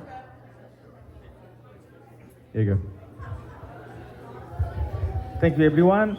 I know that today we are a little bit in a time crunch, so I'll not take much time for you to make the things, to have a journey together through what what Global Peace Foundation is and what the USA joined together with that have transformed it into. So for the next few minutes, together we'll have a journey into it and look at through the visual platform what we are exactly doing and where we are heading and what we are going to achieve. Can we have the first slide? What else? There's ghosts in the house. Excuse me? Can we turn on that projector? I think maybe somebody tripped on the wire. You know the signal. Yeah, I think somebody tripped on the wire. There are ghosts in the house. No, I think There's a that ghost is from in the house. There's a ghost in the house. Okay. You got it? Okay. Okay, No, let's turn on some lights so he's he needs to connect the restarting. He's cable. restarting. Okay. Let's turn on the light so he can connect the cable. Okay. Thank you. Okay, it started. Okay. Can we have the first light? Open the first. Yeah, let's open the first light. Well, it got a low first. Oh. No? Yeah, we can put it up here.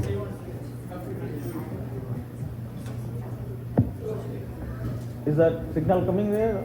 What? BGMA? What is happening? Yeah, it's connected. HDMI is Connected, connected, looks like. No, it is. It's in. It's in. Isn't it? Yeah, it's in. There you go. Okay. So it was disconnected. All right. Okay. We're all going to be fired by Dr. Gupta after this. किधर copy किया? Where did you copy it? The shadows fall will shine. Where did you copy it? Show me that. Okay. Make sure you don't open secret files. Open me. The children can see it. Where did you copy my file? UNA USA. GPF and UNA USA. Okay. This one? This one, second. Yeah. No, not that. Okay, I know that. This one.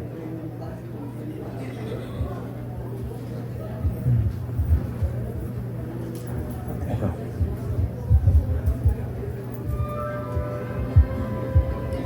All right, so together we'll have a very quick journey through what Global Peace Foundation and UNA USA Long Beach chapter together are going to achieve and about to achieve in the future.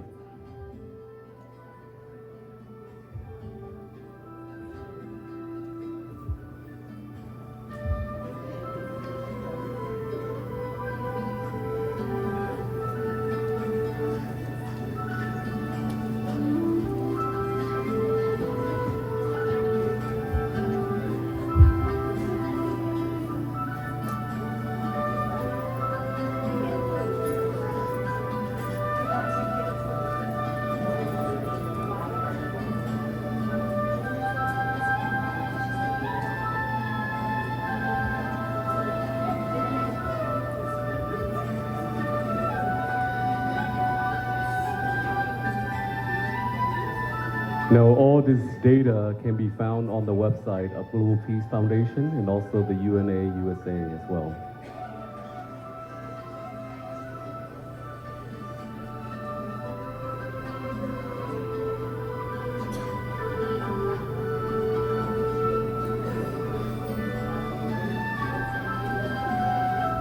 Now, together, this is what we are trying to achieve in our mission, which are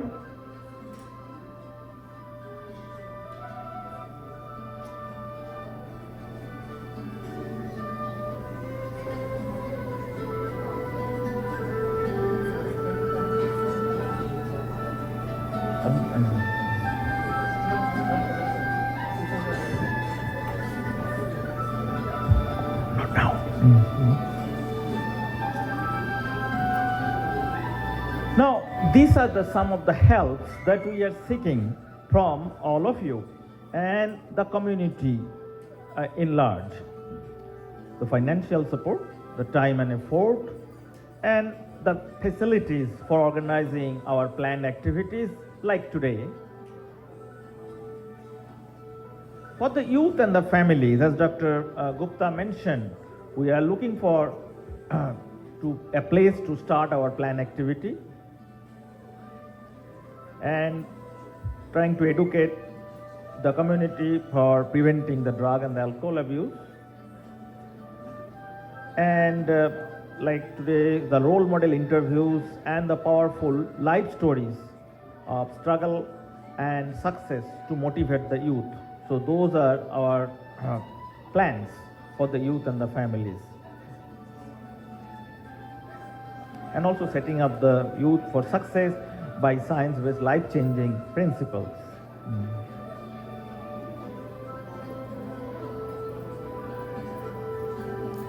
In the past, we have achieved a lot of things. Every year, 10,000 or 1,000, 10,000. Yeah. 1 0 got dropped out from here, but it's actually 10,000 meals donation and packaging in the July 14th. Some of the pictures are here.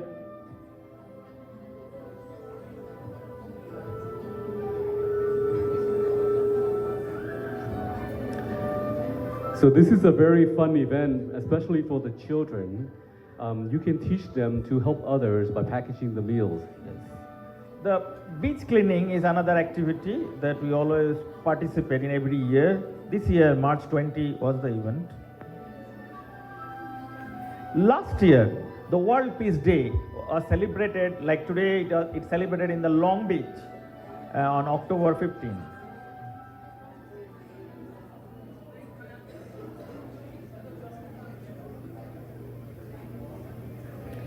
The Women Leadership Conference that was organized in 2022 in Orange.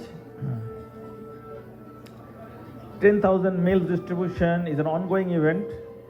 Some of the pictures from 2021.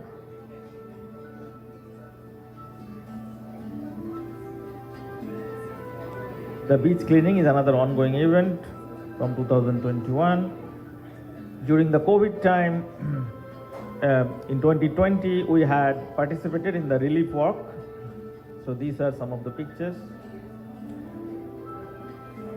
Festival of Color and the beach cleaning in 2020.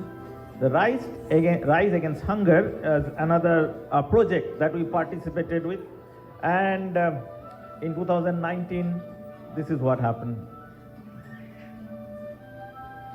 Women Leadership Summit was organized in 2018. Like every year, and the 10,000 meals in 2018. In 2017, we had this Feeding the Homeless program. Some of the pictures from the activity. Also, we distributed clothes and blanket during that time. These are some of the pictures. Some of the Leadership Summit for women in 2017. And since our beginning from 2010, our activities are summarized here.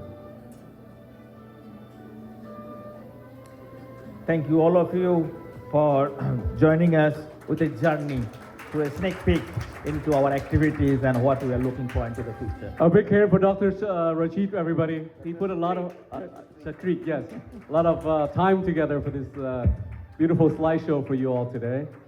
We're going to show you back in 1922, but we don't have time. Remember somebody say that global peace was founded in 1922?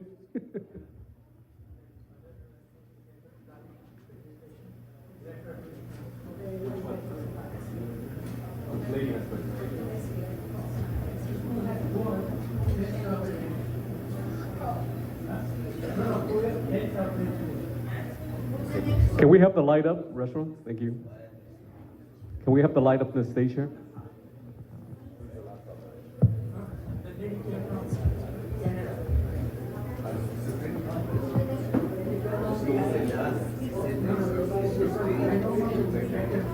Oh, I see, I see. Do we have another slideshow? Do we have another slideshow so we don't have to put it away? That's it, right? No more slideshow? There's no more. There's no more. No. Speaker came from Canada. So let her do it now. Caroline. Okay.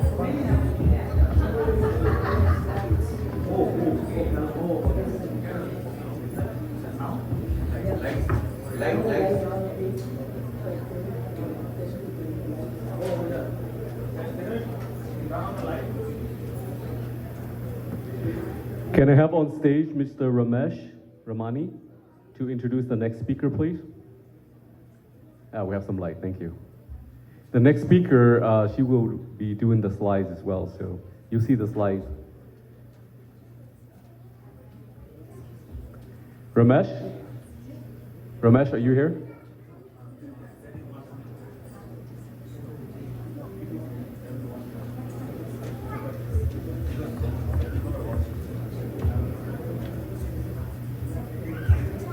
Well, we can pull it out and put it in.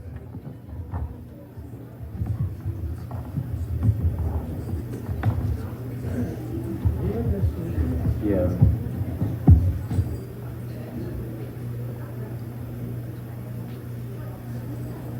Can you check the signal on the machine?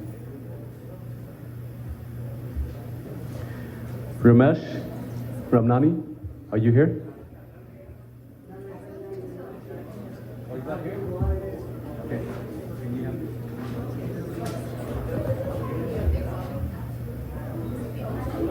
Okay, since he's not here, I'm going to introduce Caroline myself. Caroline Stokes. Yes. Oh, he's outside? Okay, great. Okay, we'll wait for him then.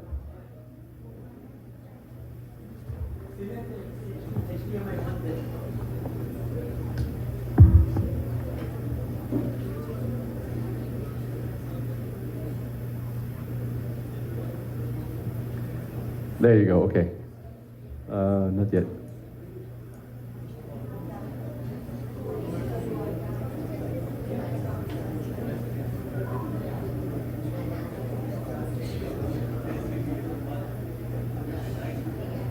Ramesh, are you here? No, Ramesh is not here.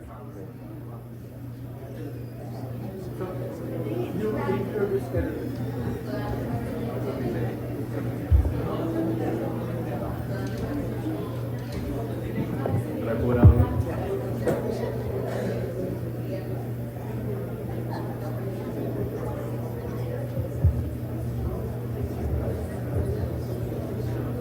Should I pull it out and unplug it? Is there a laptop?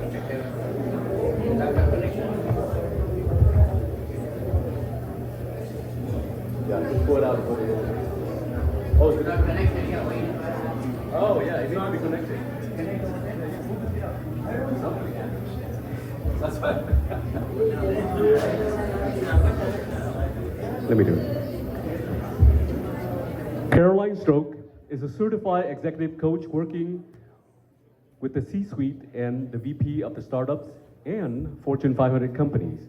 Caroline is the author of Elephants Before Unicorns, a business book for leaders to navigate professional environment to create sustainability, harmonious, and productive outcomes across people and products and profits. Caroline writes for the Harvard Business Review, Fast Company, and Entrepreneur.com, focusing on solutions to everyday relational and strategic challenges, including, I need the lights. I need the lights, I need the lights, thank you. Okay, continue, Fast Company and Entrepreneur.com, focusing on solutions to everyday relational and strategic challenges, including strategic vision, culture, ethic, compliance, influencing, bullying, interviewing, and change management. Caroline flew her specifically for this event as she believes in the power of an intentional mindset shift to create the outcome she wants to see in this world. In this short presentation from Caroline, we will provide a mindset change framework to you to take back to your work, colleagues, and even family members. Everybody, a big hand for Caroline Stokes, everyone. Big hand for Caroline. Thank you. Thank you very much. Hello, everybody. It would be great if we could get this to work, because everything's happening on the screen. Hi, I'm Caroline Stokes. I flew all the way from Vancouver. I've been up since 2 a.m. So, and I'm still up. So, yay, and it works. Yes. Nailed it. Awesome sauce. Love it. Let's just get this. Okay, so it's working. Let's just check this. Oh, it's working. doing? Woo! All right. Okay, welcome to probably the most important presentation I've made this year, and I've done quite a few. The one that I did a couple of weeks ago was when I met Dr. Gupta on a cruise ship, and after I did the presentation, she said, "Come to LA." So I came to LA just to see you all, and I'm very excited. So I was asked specifically to speak today, and mostly I talk about emotional intelligence. My book, Elephants Before Unicorns, Emotionally Intelligent Strategies to Save Your Company, was designed specifically to help leaders understand and traverse the course of action with their people. The challenge is that people don't change fast enough, unfortunately. So the United Nations this year decided that they would create a culture of peace, or cultivating a culture of peace, which is, I believe, one of the most important and most fundamental things that we need to do to create actual peace and harmony in the world. So to actually create a culture of peace, the United Nations stated that not only is the absence of conflict, but also requires a positive, dynamic, and I'm going to say this very loudly, participatory process where dialogue is encouraged and conflicts are solved in a spirit of mutual understanding and cooperation. Now, the reason why I emphasize that, we're going to be talking about that. And if there are kids still here, there's going to be a test at the end of this and homework. Okay? So everybody pay attention, please, if you don't mind. So the International Day of Peace has always been a time to lay down the weapons. However, it's now time for people to see each other's humanity. Our survival as a global community depends on that. Now, I have spent most of my time in the interactive entertainment, the film and entertainment industry, coaching people and leaders in that space. I also spend a lot of time working with people in climate and technology and cybersecurity and various other environments. And when I read Our Survival as a Global Community Depends on That, that's usually from a science fiction movie. Or a space movie, or some kind of future apocalyptic movie. So to see this on the UN actually scared me, and it actually moved me very much to speak today. And education is the one principle that we need to be able to create that culture of peace. Now, as we know, we educate ourselves all the time. And the challenge that we face is actually a very contagious form of communication and emotional intelligence, and I call it cynicism, and we're going to be talking about that in a minute. So, peaceful participatory process, try saying that 3 times. Starts with understanding yourself and your environment that you're in. Now, I have some bad news. Now, there's a good news and there's bad news. There's more bad news than good news, but the good news is going to make the bad news go away, okay? So, this is the bad news. So, there was a global workplace report conducted by Gallup this year, and a stonking 62% of leaders are disengaged and tired with the non-stop pace of change, divisiveness, and uncertainty. This sabotages a leader's ability to drive change and results with their teams and stakeholders in this new era. And the quote from the Gallup survey, and let me know if this quote resonates from you. It's a bit harsh. This is what somebody said, which is, "I could push it, but I'm so frustrated with the way things are going that day that I'm like, you know what I'm going to do? I'm going to do nothing." And that's the problem. The majority of people feel that way at least once a day about things, and they don't push things forward. So I've done some proprietary research. I've done it with the clients that I have. I've done it with the organizations as well as whenever I do events, I will do a survey to actually get data and language that's really important to understand what the tonality is from people. The too long didn't read version is that people are cynical and negative, and their emotional state, they don't want to go to work. People are mentally unwell, and the US Surgeon General, there's a lot of doctors in the house. You'll know all about the Surgeon General saying that there's a mental health epidemic, or it's endemic in America. So my research says that the language tonality surveys that I've conducted to assess strategic challenges, needs, and desired outcomes are actually really negative. The audience that I focus on are high-stakes energy, security, space, non-profit, climate, through to startups and billion-dollar company employees. The emotional reality and impact of this is that we're in a constant state of urgency, and it's exhausting, to deliver amid ever-changing complexity, leading to maladaptive, anti-productive, and highly contagious relational behaviors, making it hard to see solutions ahead. So I highlight contagious relational behaviors for the simple reason that if I'm sad, mirror neurons will make you potentially feel sad. So it's really important that we understand how contagious our body language is. And many years ago, I've been communicating this, and I think it's even more important now based on the situation in the world. But the good news is that everyone, during my surveys, want to find a better way. So whatever cynicism people have, whatever negativity, people are looking for hope.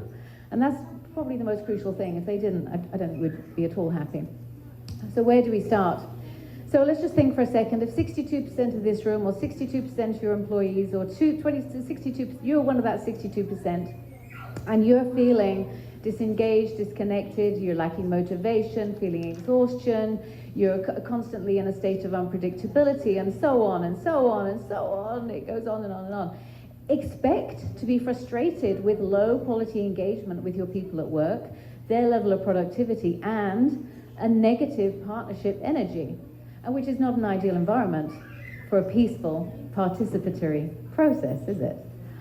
So I'm inviting you and all of your fellow humans that you engage with on a day-to-day basis, your children, your family, your neighbors, your everyone, to consider becoming a neuroplasticity-aware leader by intentionally flipping your emotional state and other states towards hope, optimism, and engagement to create the peaceful participatory process cycle, because it's a cycle. Every day you're starting a brand new cycle.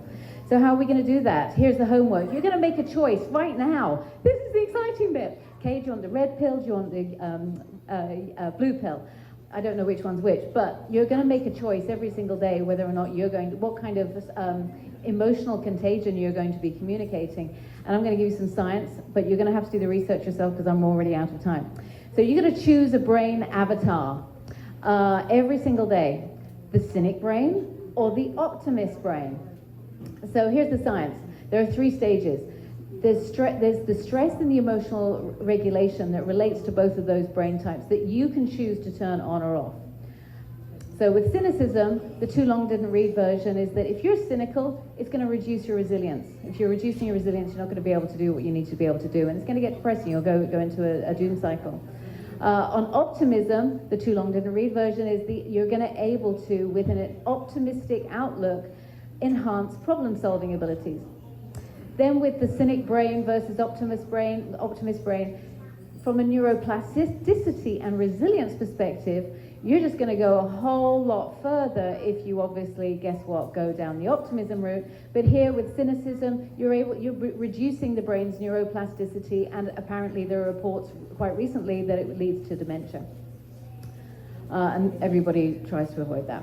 And then on the optimism side, the too long didn't read version is that you're able to approach challenges with a productive, goal-oriented, and collaborative mindset.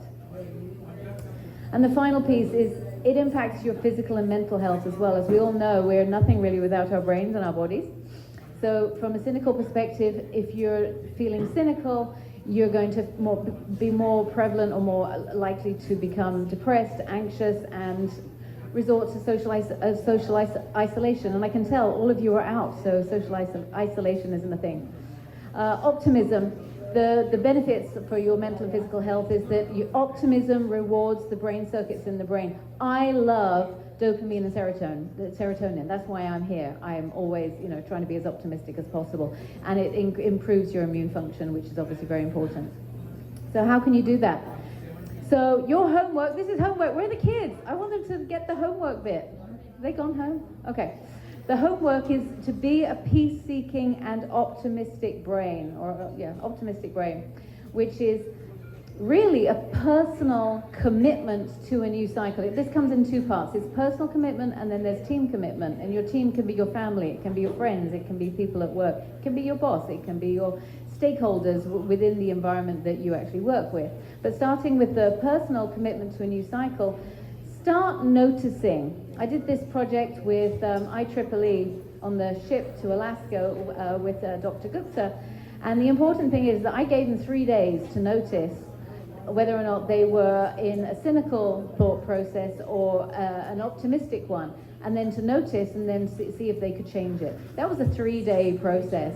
I'm giving you 5 minutes. But think about your words, your statements of beliefs. So we know Gandhi was renowned for saying your thoughts, but you'll become your beliefs, and so on. Ask yourself how you might want to approach a thought or a conversation or a project or an issue next time round. If anybody does any meditation, think about Sam Altman's fantastic meditation program that he has. Thinking about a thought is just like meditation, just like Vipassana, which I've studied. And it's really, really helpful to be able to do that because it stops you in your tracks and it enables you to rethink what you might want to say or do.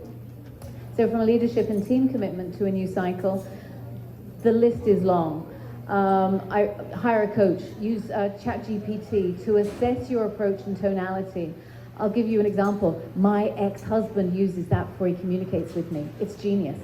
Read books, qualify as a coach, read about nonviolent communication, create communication optimization groups, learn new empathy-oriented negotiation techniques, create accountability and influence groups, new rituals, new goals, new mission, new way of being as a peacekeeping collective.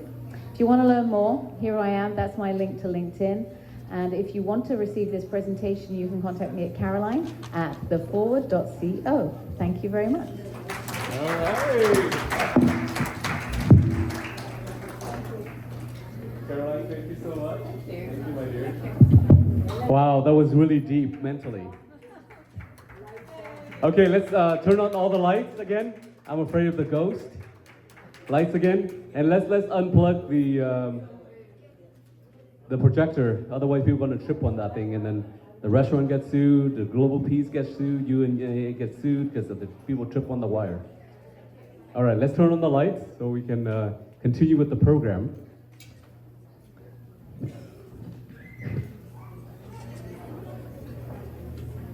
This next person I'll introduce up here is Rajesh Wari. Is a multifaceted person with a diverse interest. She is the Vice President of Business Development at the Hermos Savin Pharmaceutical. She's also the CEO of her own company called Math is Fun, an online tutoring center. She is formally trained in Carnatic music and is a versatile singer as well. She enjoys art and an avid painter. She served in several community organizations here in California and in Oregon as well. And she is the current president of the Koalis chapters of the Kancha Lahi. So a big hand for Rajesh Wari. Rajesh, where are you? Okay. Thank you, Alan. That's very sweet.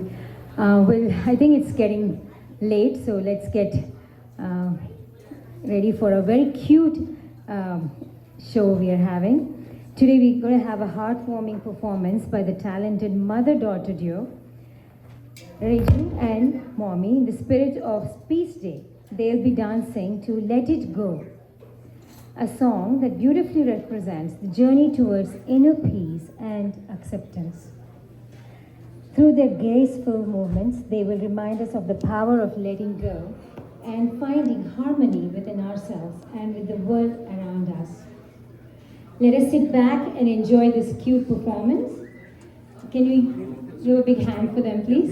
And if you can't see them, you can just stand up. They're going to be performing right here. Thank you.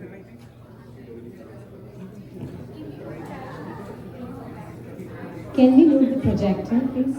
If possible.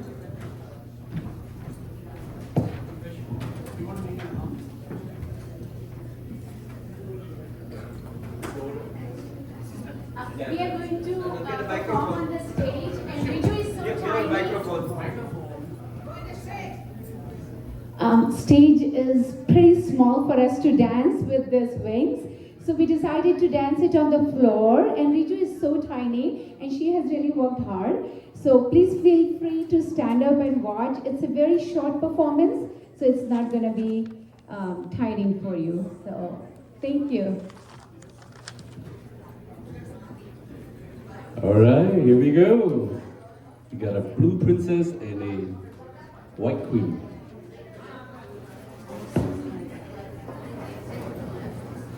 DJ music.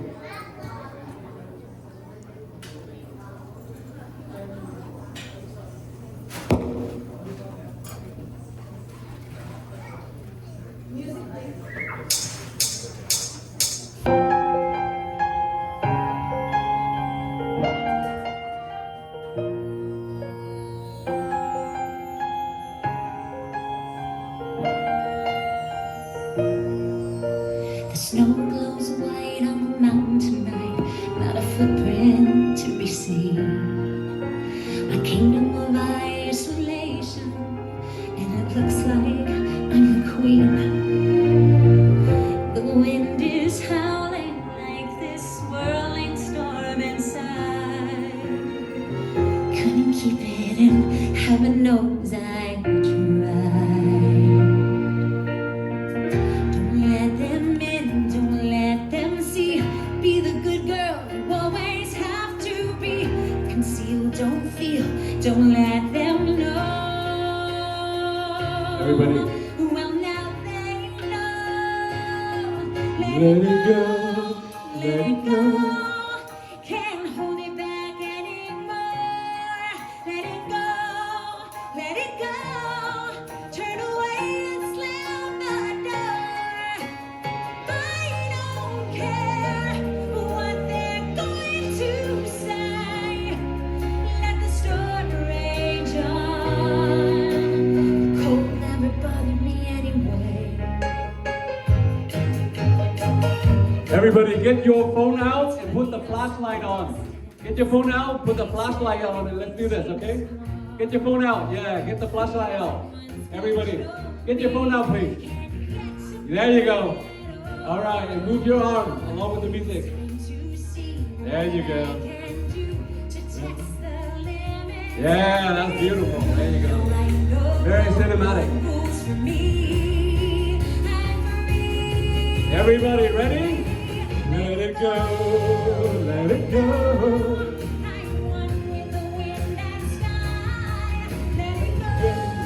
Let it go.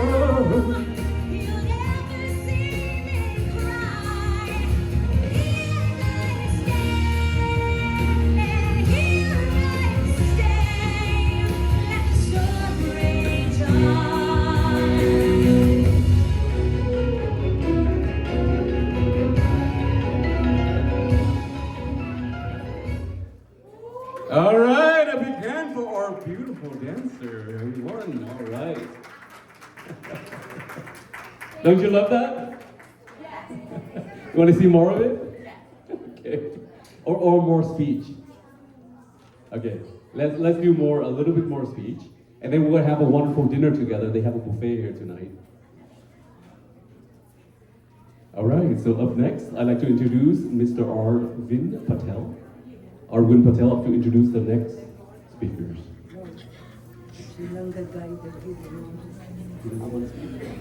Okay. If you want, let them do the music. That's an instrumental. Singing? Yeah, there's going to be some kind of instrumental. Good evening, everybody. I hope you're all enjoying this wonderful evening here at Shahi Mahal. Friends, our next performance will be an instrumental musical performance in Rag Durga, which is very appropriate given the upcoming Navratri festival coming. Performing with us, we have two very talented musicians.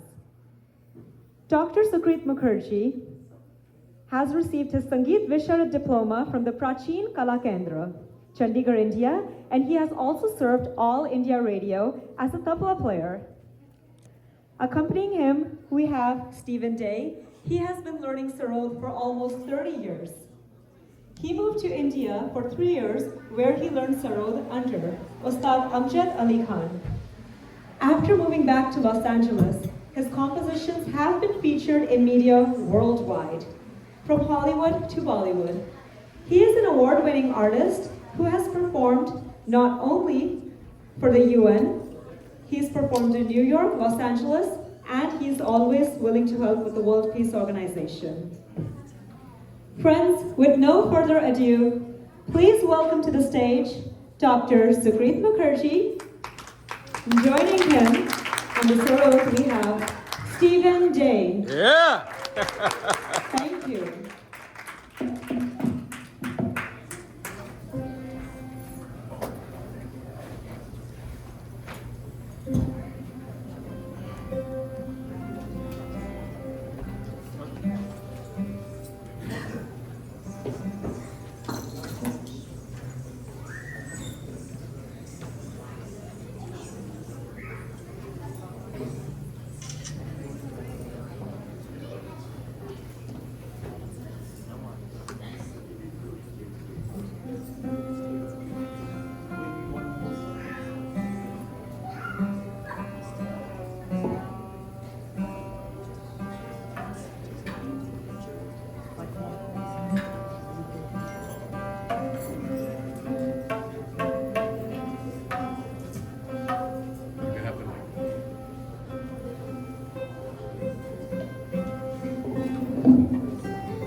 No mics.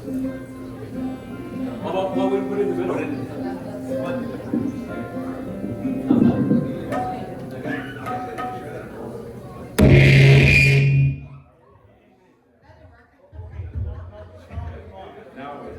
Check, check.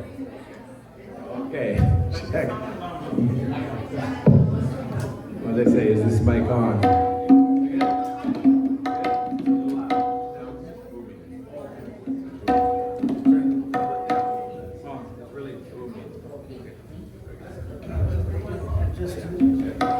Okay, we'll try again. There's Okay, that's good, that's good, that's good. Yeah, just when we play, we just maybe turn the tabla down a little bit because it's ringing. The tabla is ringing. Turn the Down. sound effects off. Yeah, that's right. No sound effects. Well, no echo, no echo. Yeah, yeah. He's got lots of echo. A little bit less because compared to when the singing comes.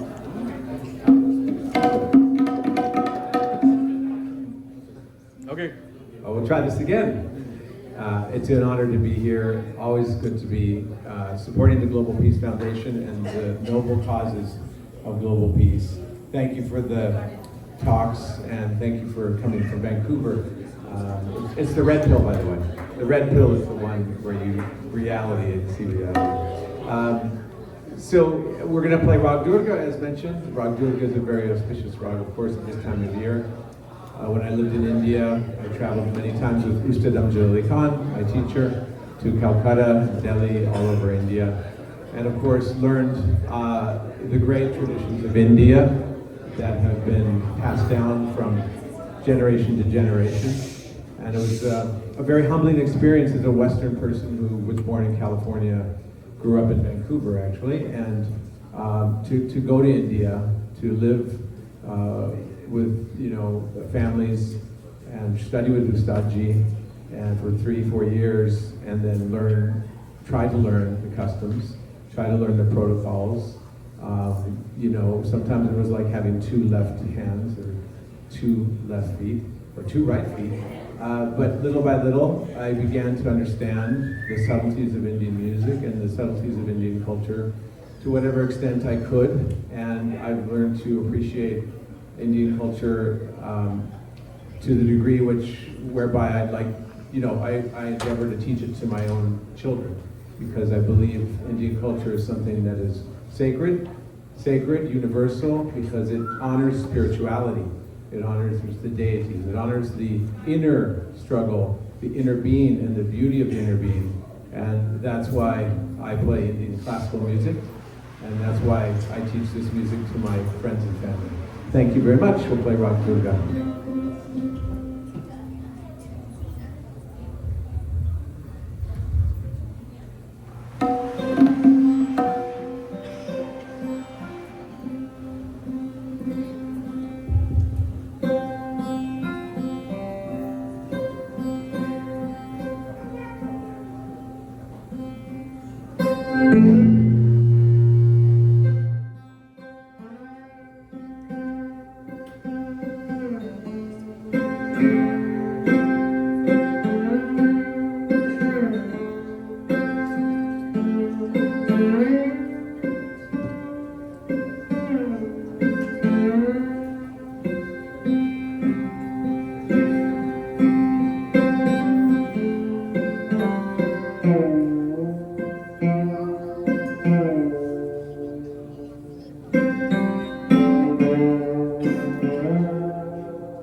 Sakrit and Stephanie. Yes, everybody.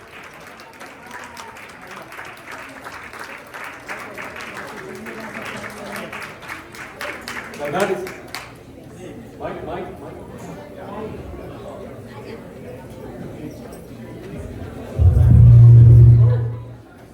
Now that is music to our ears, isn't it? That was wonderful. Thank you, Stephanie, and thank you, Dr. Sakrit. You put a lot of energy into it. Yes. We were going to do a little rendition of Frozen, but it just didn't. I didn't want to. Oh, really? We were going to. Oh, wow. Maybe okay. later, maybe later. Hello, Stephen, please come over here. Stephen is our advisory board in Global Peace Foundation, and he always supported us. You know, he's very busy film composer, film producer, but for us, he always come and help us. So,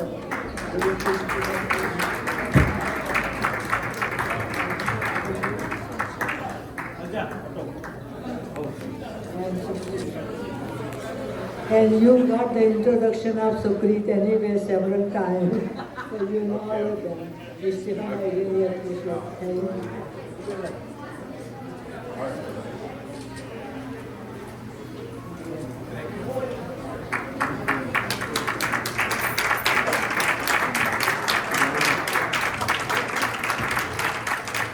All right. And up next, I'd like to call Dr. Sakrit again. He's still breathing heavily after all the energy he put into this to introduce the next speaker.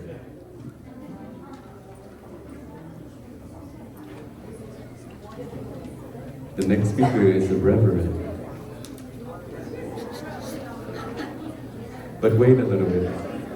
Let the doctor introduce you properly.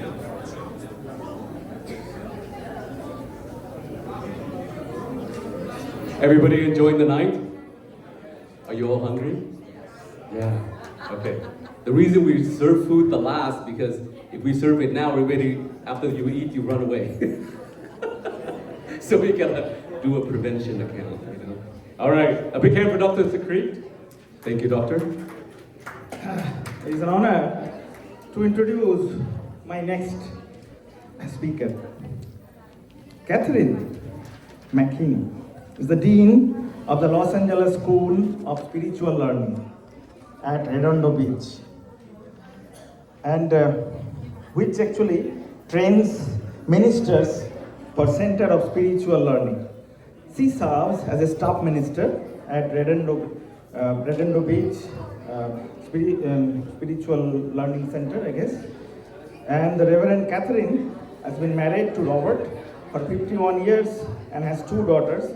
Both are active in the CSL and the teen program, and she has 2 grandchildren, and we'll show you and we'll tell her all of them about herself. It is an honor to invite Reverend Catherine McKinney. Yes!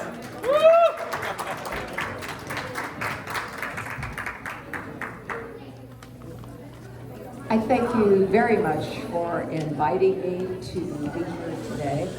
And my prompt that I was to speak on is how spiritual practices contribute to global peace.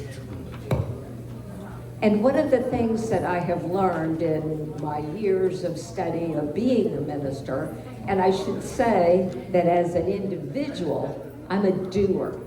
I get out and do things. I have volunteered, I've done so many things all of my life. But one of the things that I've learned that doing. Quiet, please. Quiet on set.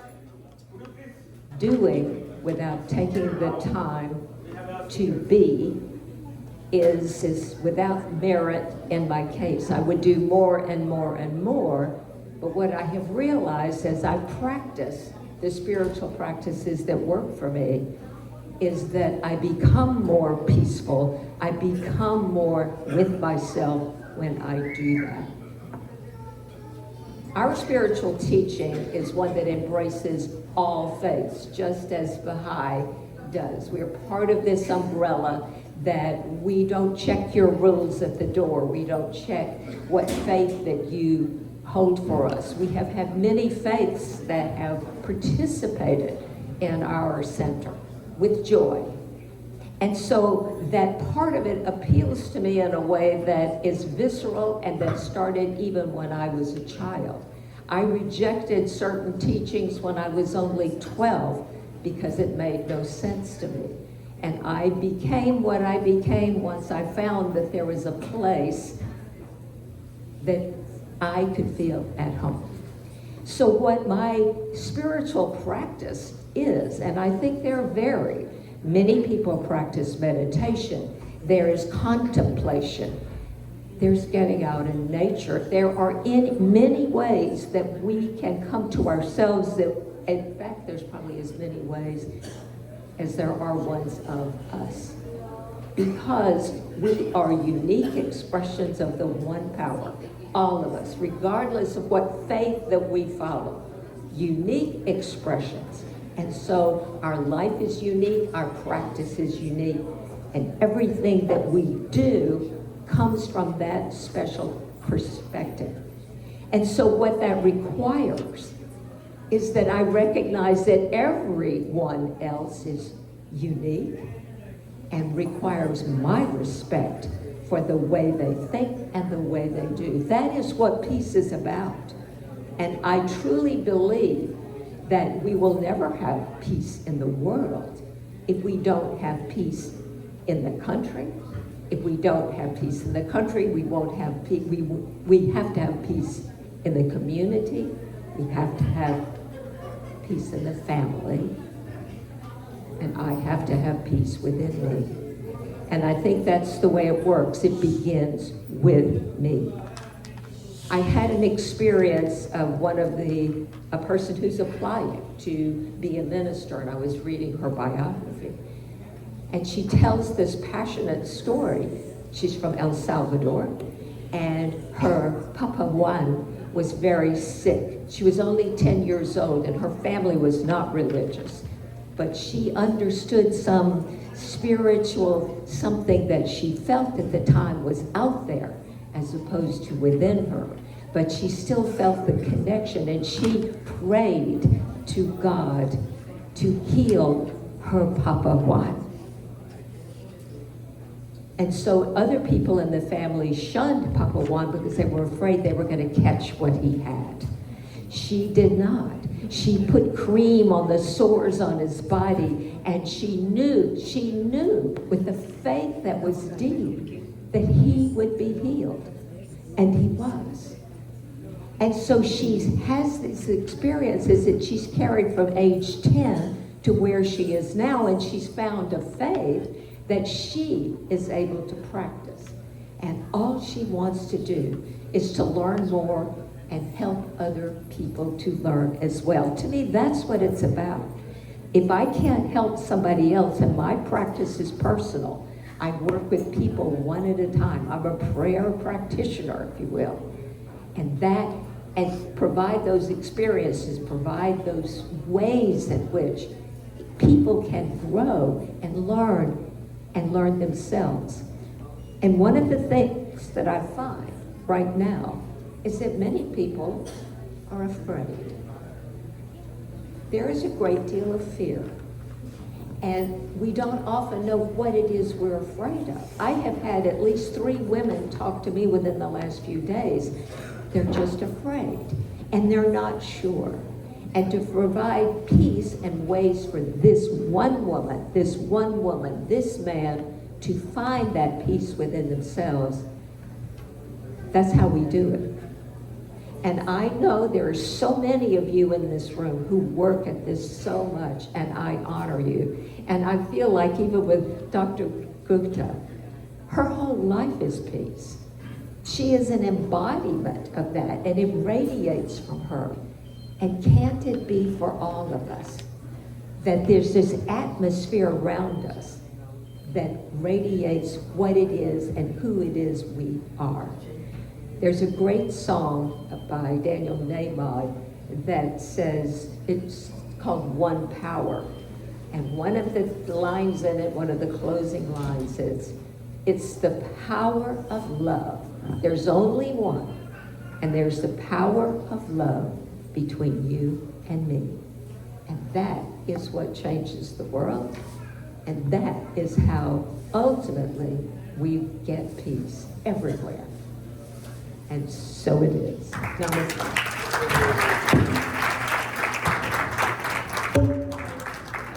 Careful. Thank you so much, Reverend. The next person I'd like to introduce up on the stage, it is Deepika Desai to introduce the next speaker. Deepika, are you here? Deepika, are you here? Deepika Desai. There she is, okay. As she's walking up the stage, she's running up the stage. We're all waiting for her, and she is here. Okay, you can introduce down here.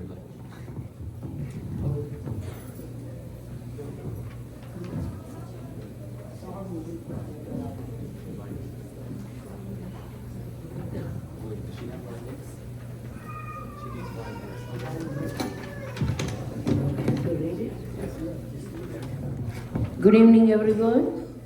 You know my name.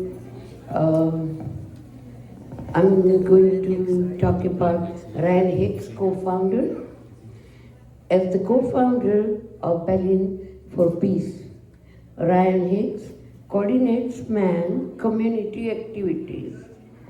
A graduate of Kansas Wesleyan University, he is in communications.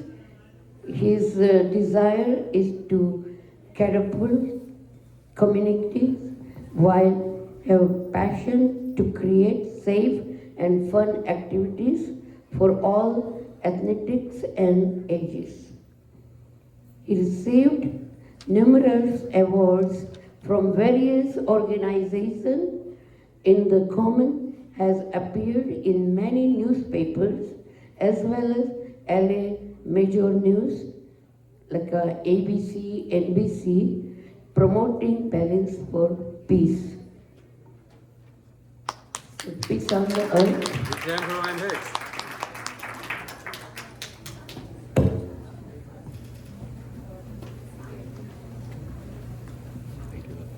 This was a great movie. I didn't know.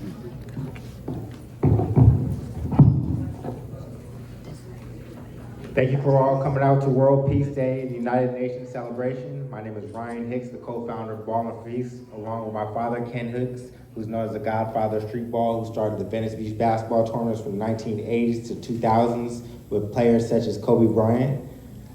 Our mission is to improve lives worldwide through resources and entertainment. Ball for Peace is an initiative that uses sports and music as a tool to promoting peace, unity, and positive social changes among young people. By involving young generations, it provides several key benefits. One, positive role models.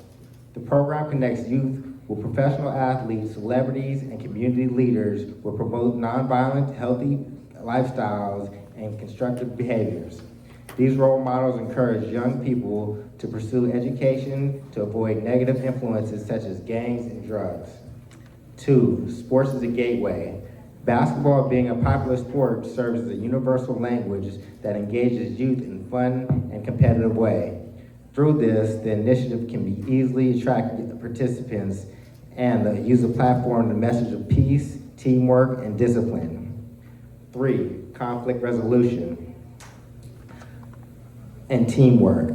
Through organized Ball for Peace events, young people learn important life skills, conflict resolution, communications, cooperation, and working together towards common goals. These skills can be transformed to other areas of their lives, helping them navigate challenges in constructive ways. 4, community building. Ball for Peace fosters a sense of community by bringing together young people from diverse backgrounds. It helps break down racial, economic, and social barriers, promoting unity and understanding. 5, educational opportunities. The program often partners with local organizations to offer educational workshops, mentorships, and resources. This holistic approach helps ensure that young people not only play sports, but also grow academically and socially. By engaging the young generation through sports, Bowling for Peace instills values of peace, responsibility, and personal growth, contributing to long-term community development. Our events have been a huge success and hit billboards from Los Angeles to Times Square. Major media networks such as Yahoo Sports, CNN, ABC News, NBC, and radio stations across the United States has covered Bowling for Peace. By planting the seed of peace and positivity through Bowling for Peace movement, we have made an impact on millions across the world. I encourage everyone to use your power and wisdom to help youth reach their full potential. Everyone who wants to see the best for our future generation, please put up your peace sign. On 3, we're going to say Bowling for Peace.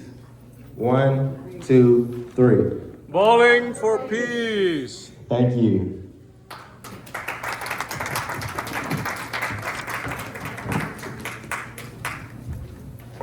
Thank you very much, Ryan Hicks.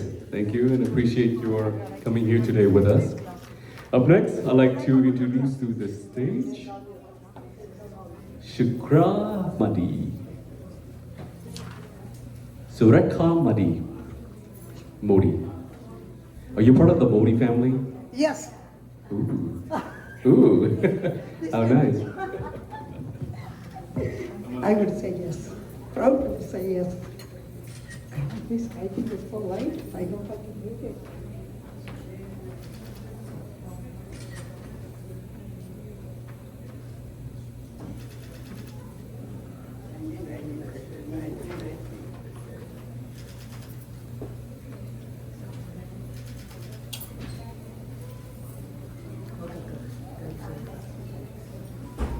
Can you read it? This writing is light. Oh, it's in light? Yes, yes.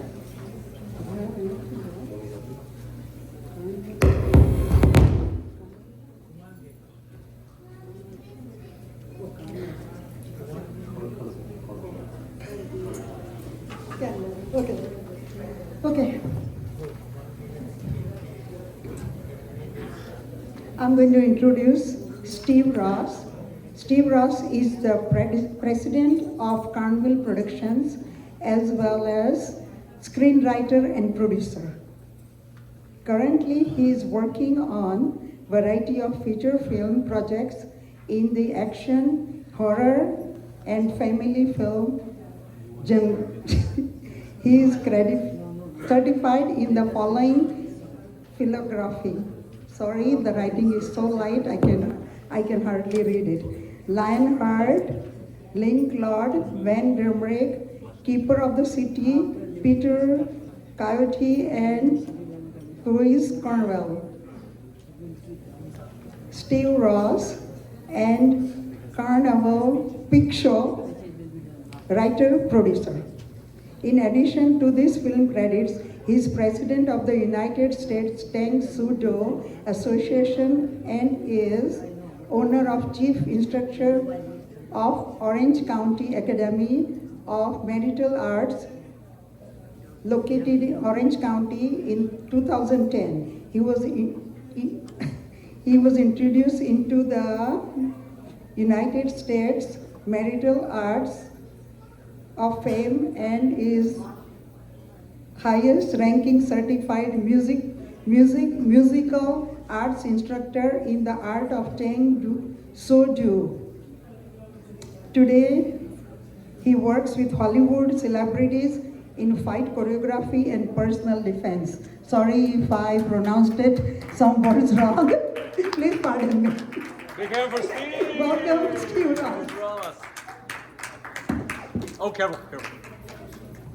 Thank you very much.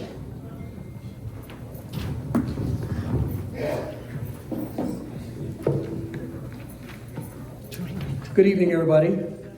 So, just as a few points of clarity, it's not marital martial arts, it's martial arts, so you say what? So, all right, well, good evening, everyone. It's an honor and privilege to be here tonight to share this momentous occasion surrounded by so many peacemakers, role models, and people of prominence. Hello, my name is Steve Ross. I'm an author, a screenwriter, an actor, a film producer, a senior manager in the aerospace industry, a grandmaster in the martial arts with over 50 years experience. In that time, I've been a world champion. I've been inducted into the Martial Arts Hall of Fame, worked with celebrities, taught many royal members of royal families, CEOs, and thousands of students worldwide who have changed, whose lives have been changed by the building of their confidence and teaching them how to rise above adversity to become the best that they can become. More importantly, I am a father of 2 beautiful young women, which brings me to why I'm here tonight. Last month, I received a call from Dr. Gupta, who asked me if I could speak on an issue that is true and dear to my heart, women's safety. Without hesitation, I said yes. We are here tonight because we are all peacemakers. We all want to find a way to make the world a better place for everyone.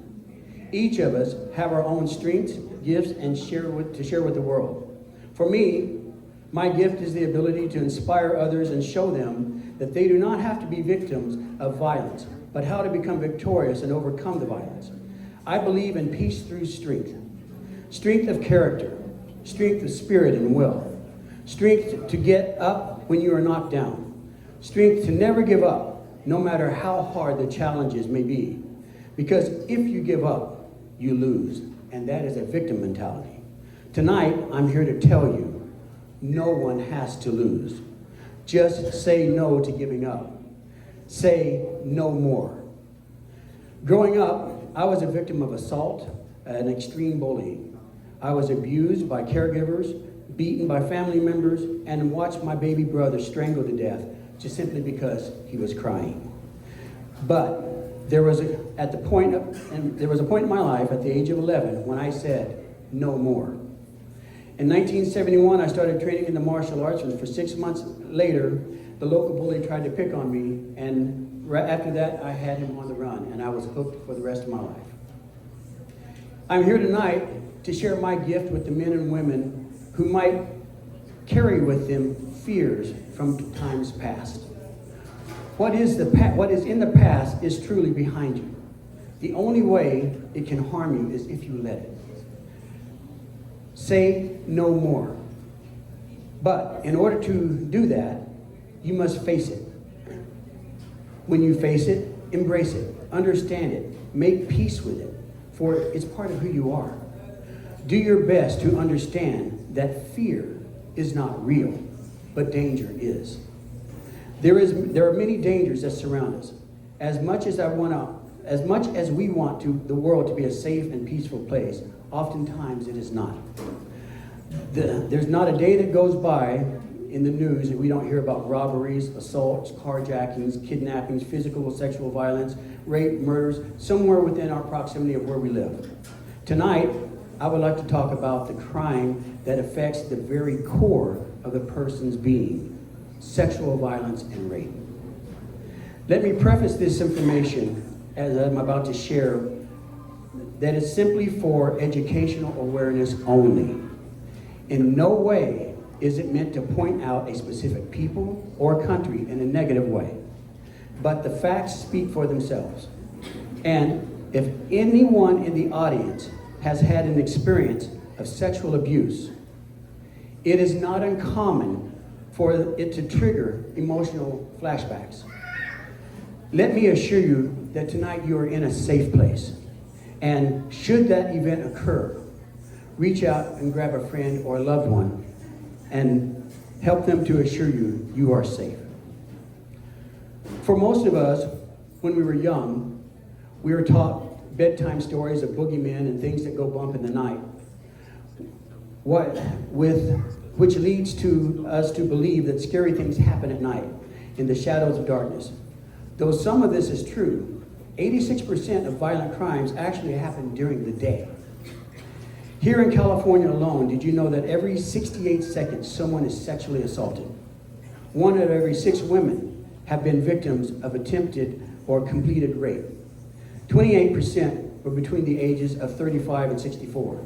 54% are between the ages of 18 and 34.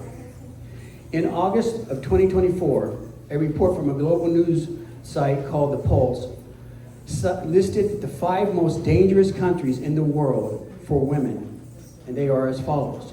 Botswana, 77% of women have been sexually abused. Lesotho, South Africa, India is number 4, and Sweden is number 5.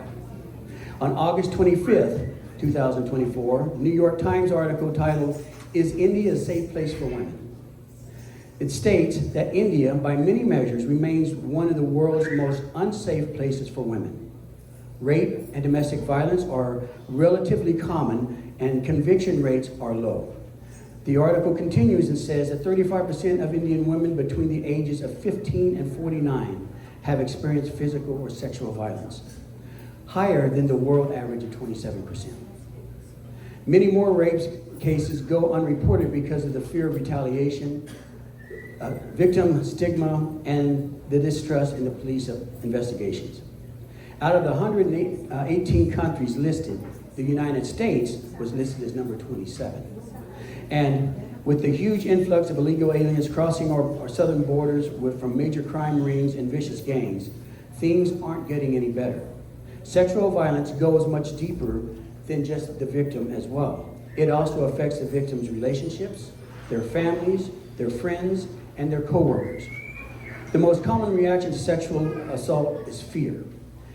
At the time of fear assault, most victims overwhelmingly are experienced the fear of being physically injured, beaten, cut, or shot, or even killed. Fear responses associated with the assault can be triggered by certain sights, sounds, smells, and thoughts, etc., and can persist for weeks, months, and years. Victims who have been assaulted typically avoid anything which reminds them of the assault. Places, situations, people. Some men and women even become so fearful that they greatly restrict their activities, even to the point of not wanting to leave their homes or to even be alone. After experiencing a sexual assault, many men or women fear that losing control of their lives, they feel that they have been forced to participate in an act that was against their will, and this feeling of lost control may continue well after the assault.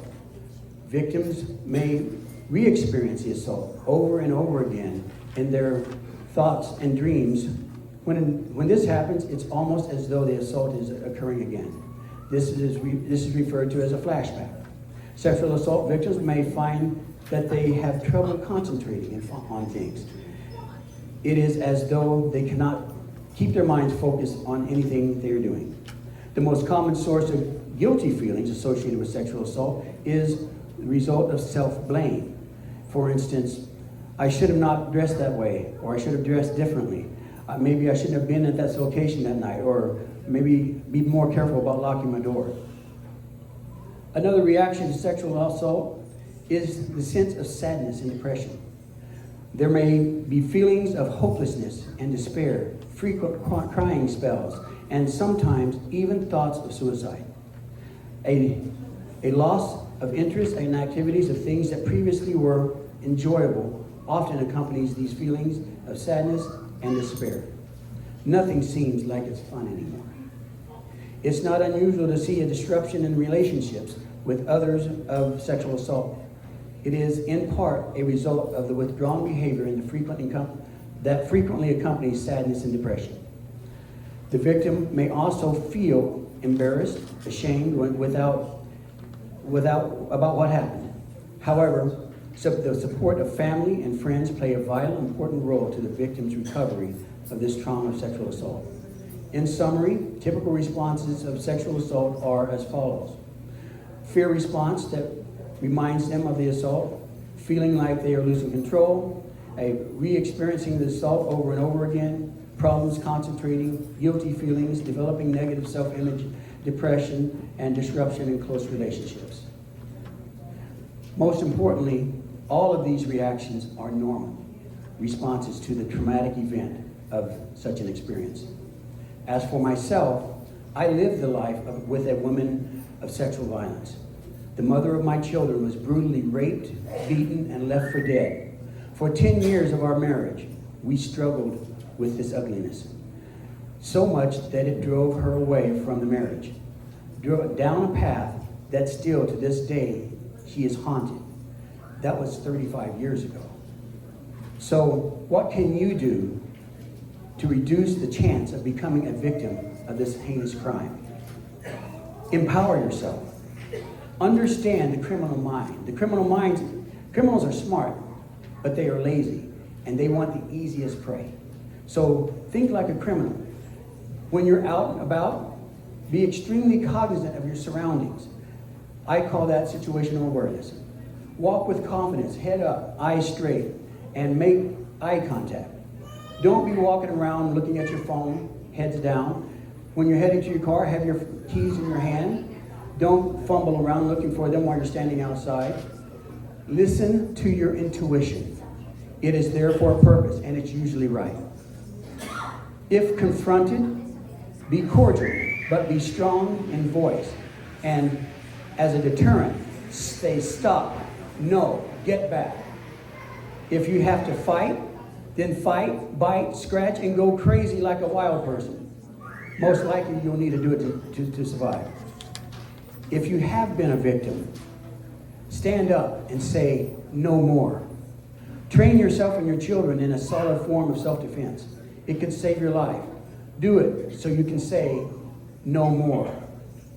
More importantly, believe in yourself and the ability to overcome an aggressor.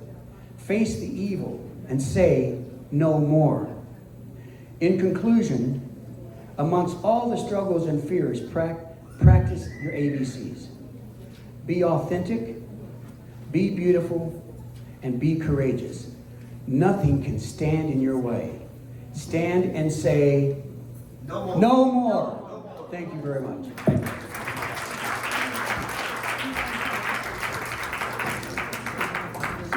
Thank you so much, Stephen. That was great. Very moving. Thank you.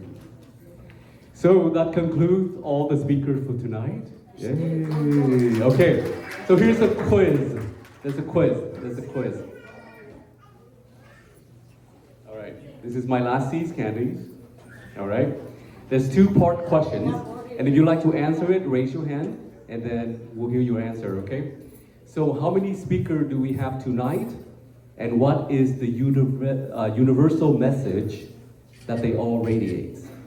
Who'd like to answer that? Peace. No, you gotta raise your hand. Hawk? Oh no, okay. How many speakers? 8. Okay, and then peace, right? Okay, who else? 8. Okay, and then who else? 11. 10. 9. Okay. Oh. Okay, and what's the universal message? Peace. All right. So the winner is right there, that lovely lady. There are 9 speakers tonight, and the universal message is peace. Let me bring it to you. Just counted from the book. Congratulations, dear. All right. Now I will call all the speakers, please come over here for the group photo. And yes, Dr. Chandradasa, you have to stay over here anyway. Carolyn, Catherine. Okay, all the speakers, please. Yes. Higgs, where is the Higgs? He's gone. He's not here.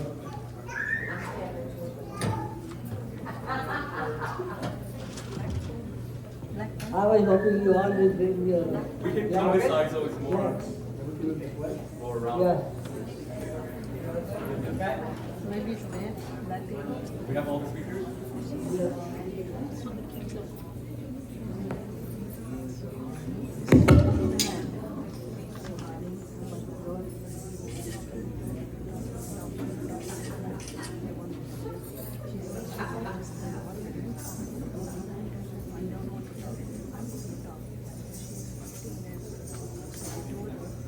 Thank you very much.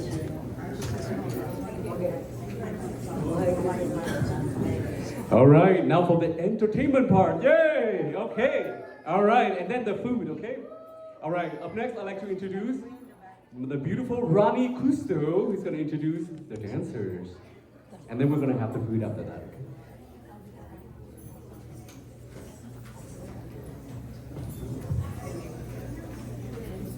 Good evening, everyone. Good evening. I'm going to be introducing the two dancers. The next two performances are by Doon School's dancers. Anusha Ghoshal, who will perform Shiva Suti in Kathak, Iktal and Ifta Saha, who will perform a traditional folk dance from a movie, Padmavat. The dances are taught by Saurabhi Seth, founder of Doon Dance. Doon is located in OC and is a member of UNESCO's International Dance Council. Doon offers classes in traditional Kathak, fusion, Bollywood, and provides international certification to eligible students. The core mission of Doon is to nurture dance, community leadership, and inspire and impact social causes and change through dance. Hope you enjoy the dancers. I welcome the dancers. Thank you, lovely Lilani.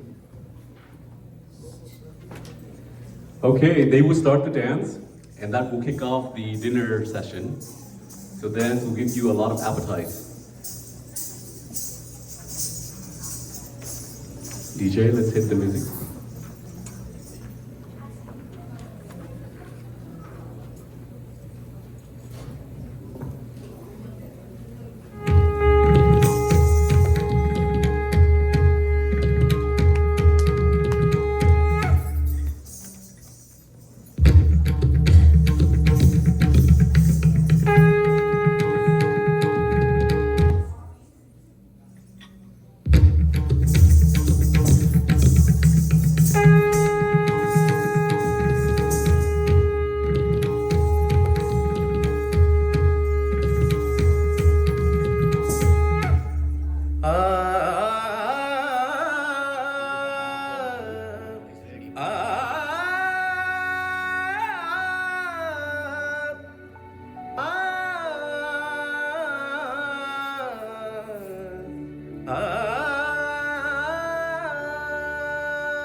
Clap.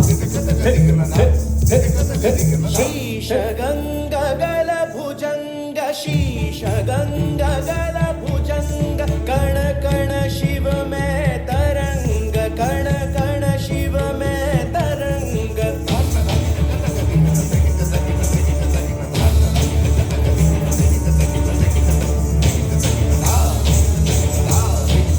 Har Har Har Visha Vishad Har विषय विषाद दृष्टि करुणा प्रसाद दृष्टि करुणा प्रसाद सेवत सब गुणकारी सेवत सब सदाचारी गुणाधिपति शिव त्वमेव शंकर महादेव देव शंकर महादेव देव शंकर महादेव देव लहराए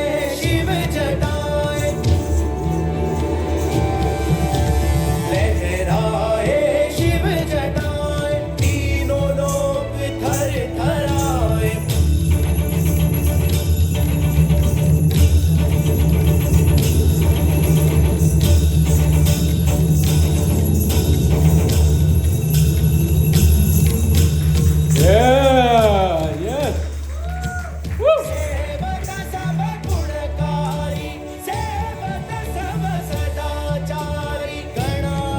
गणाधिपति शिव त्वमेव गणाधिपति शिव त्वमेव शङ्कर महादेव देव शङ्कर महादेव देव शङ्कर महादेव देव शङ्कर महादेव देव देव देव देव देव देव देव. All right, that was beautiful. Thank you, lovely dancers. By the way, if you're sick of any kind of sickness, take up dancing. It's really good.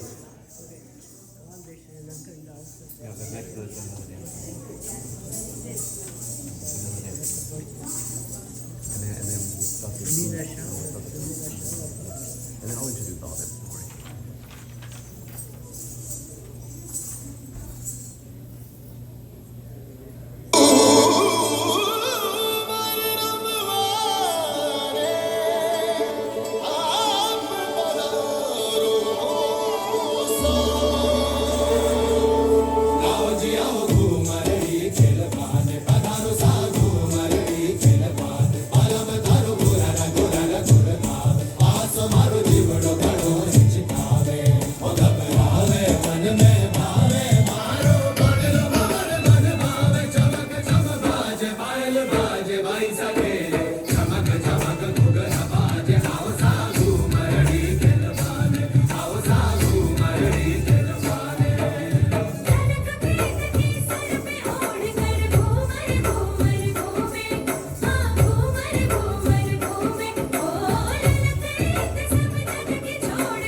All right, bravo. That was very talented and entertaining. Thank you, dear. All right, we have one more dance before we start the dinner. So up next, before I introduce this next person, I'd like to read this real quick for you. Presenting the Sri Lanka Foundation Academy of the Performing Arts. Today's performance is a traditional Sri Lankan dance.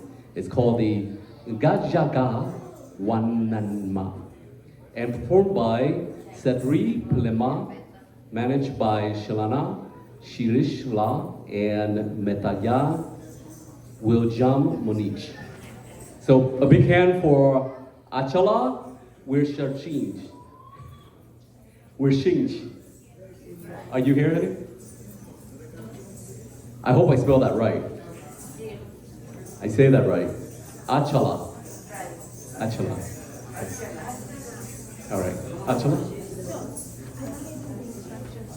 I read it. Oh, you want to say something? All right. You want to go on stage? Oh, I love their costume. It's beautiful.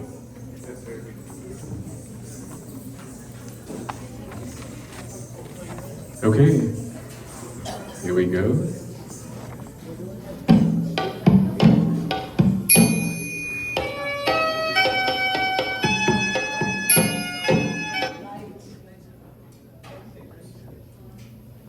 Yes.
All right, a big hand for all princess dancers from Sri Lanka.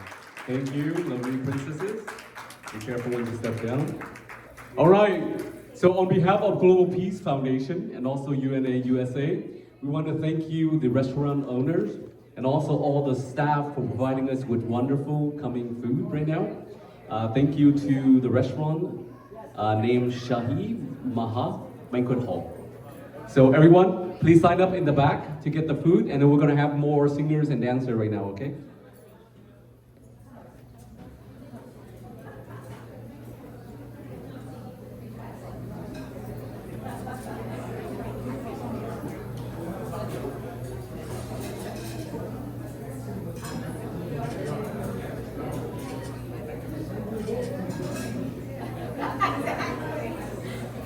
Okay, so while you're enjoying wonderful Indian food, we're gonna entertain you. So up next, I'd like to introduce the next introducers. Can I have Deepika to introduce the next singer, please? Deepika?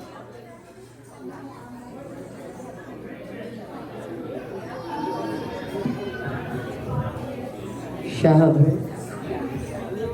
Hello everyone. I'm going to bring a singer. I know you don't like sing when people are eating, so. If he can sing while they're eating. He can sing while they're eating. They'll listen to it. Don't worry. But let them sit down. No, it takes a long time. Don't worry. Okay. We want to feel the program. Okay, Shahab, where are you?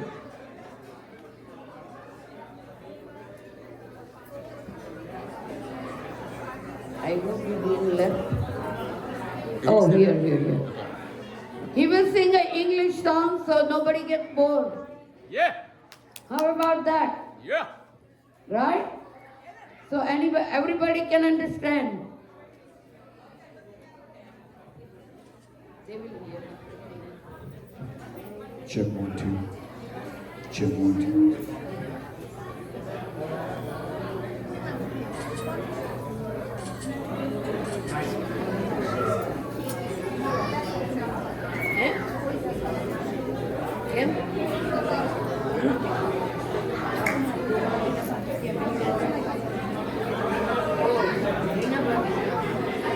Check 1, 2.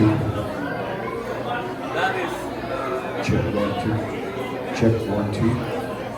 Check 1, 2. We thought it was 1, 2. Check.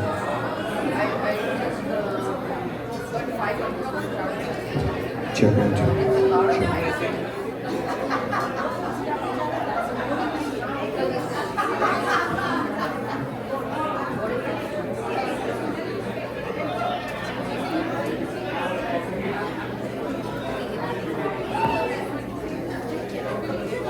Connected.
Dawn Something are meant to be. Take my hand, take my whole life too. For I can't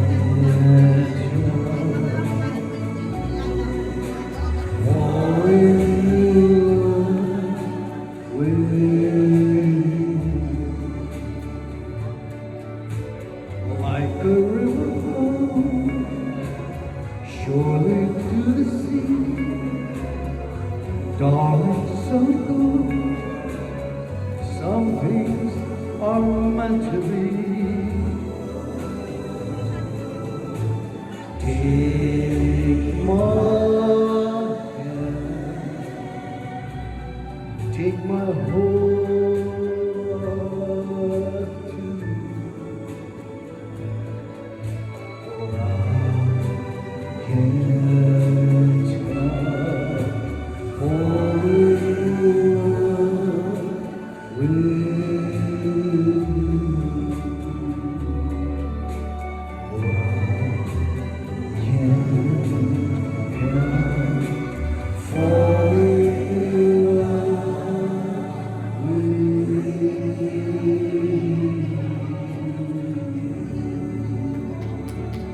Thank you.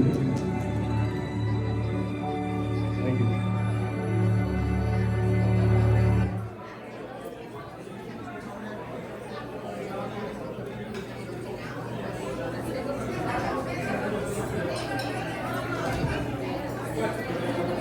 Hi.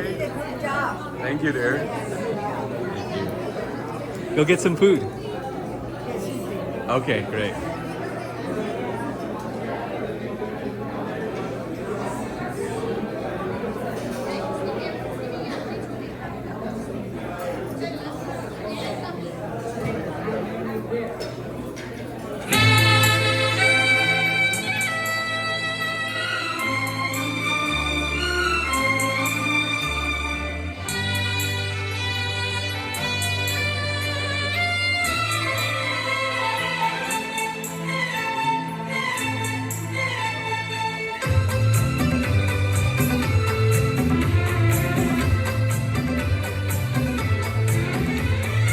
चांद से पर्दा कीजिए, हाँ चांद से पर्दा कीजिए, कहीं चुरा न ले चेहरे का नूर।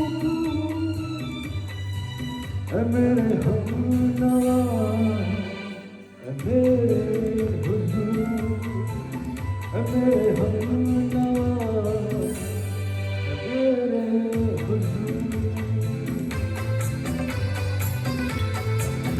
हाँ चांद से पर्दा कीजिए।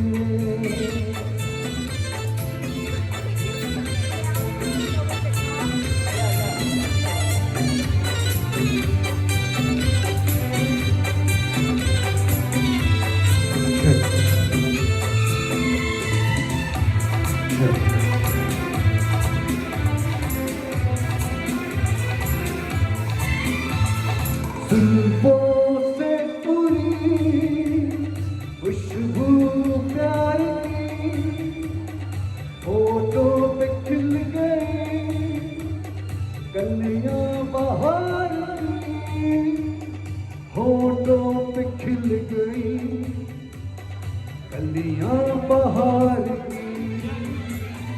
फूल से पर्दा कीजिए,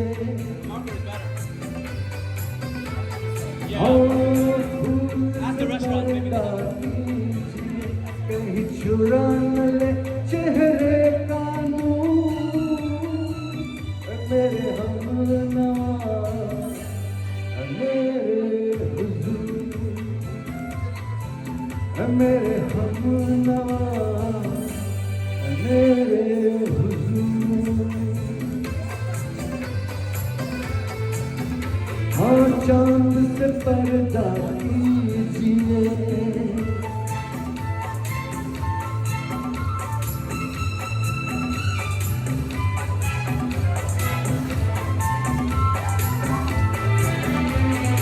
लगती हो किसी शायर का ख्याल, ऐसी सादगी तो है खुद में बेमिसाल, ऐसी सादगी तो है खुद में बेमिसाल।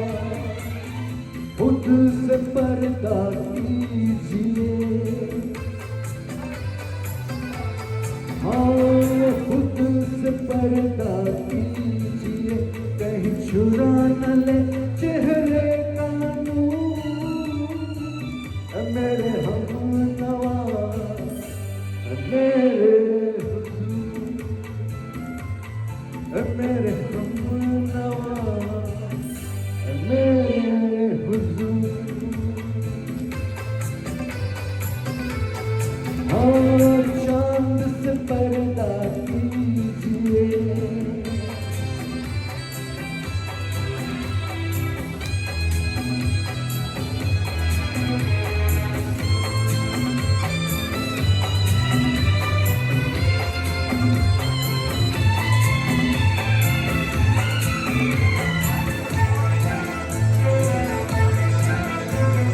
हंसते आबदन बन जाए दास्तां, हंसते आबदन बन जाए दास्तां।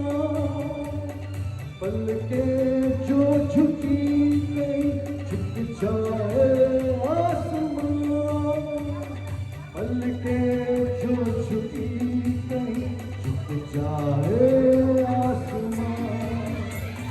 रब से पर्दा कीजिए, हाँ रब से पर्दा कीजिए, कहीं चुरा न ले चेहरे का नूर। मेरे हमनवा मेरे हुजूर, मेरे हमनवा मेरे हुजूर। चांद से पर्दा कीजिए, हाँ चांद से पर्दा कीजिए, कहीं चुरा न ले चेहरे का नूर।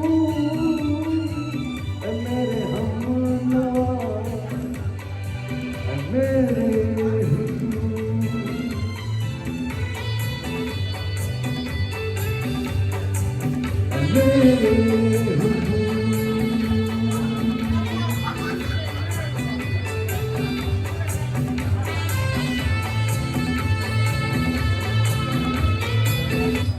Thank you.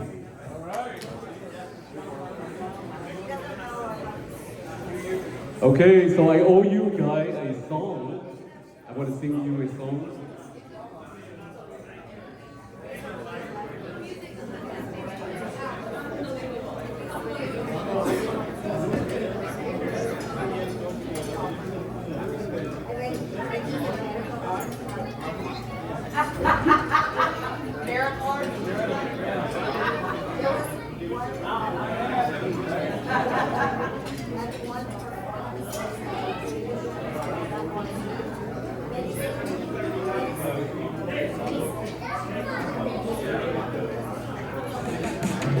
What is this? Just yes. Tied? If it's got to be clean, it's got to be tied. Thank you. Thank you for trusting us with your secret recipes and shared moment. Okay, so in the beginning, I owe everybody a song because we had technical issues. So now I'm going to sing you that song.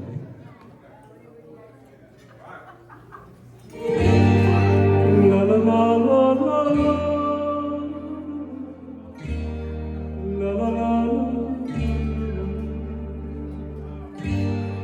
La la la la la. La la la la. You're my everything. The sun that shines above makes the bluebirds sing. The stars that twinkle when in the sky. Tell me I'm in the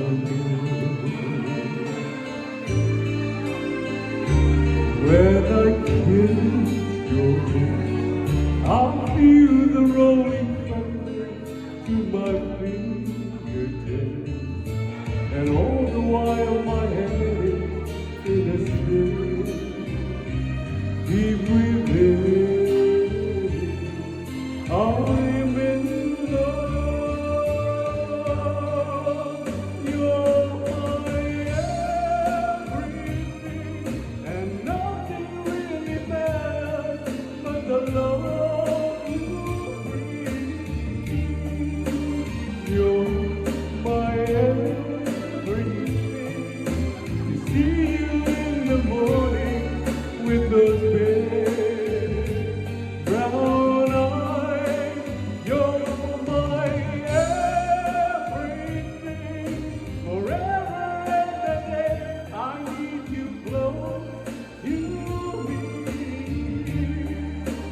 You're my everything. You never have to worry, never fear, for I am you. Dr. Gupta, you are our everything. Thank you for creating the Global Peace Foundation and also founding the United Nations Association Chapter of Law. We appreciate you. And everyone here as well, you are our everything. You're my everything. I live upon the land, see the skies above. I swim within the ocean, sweet and warm. There's no storm, my love. Everybody, you're my everything. No, nothing really matters but the love you bring. You're my everything. To see you in the morning with those big brown eyes. You're my everything. Forever and a day, I need you close to me. You're my everything. You never have to worry, never fear, for I am here. When I hold you tight, there's nothing that can harm me. If you look enough, I'll come to you and keep you safe. Yes, so strong, my love. When I kiss your lips, I feel the rolling thunder to my fingertips, and all the while my hand is in a spin, deep within. I'm in love.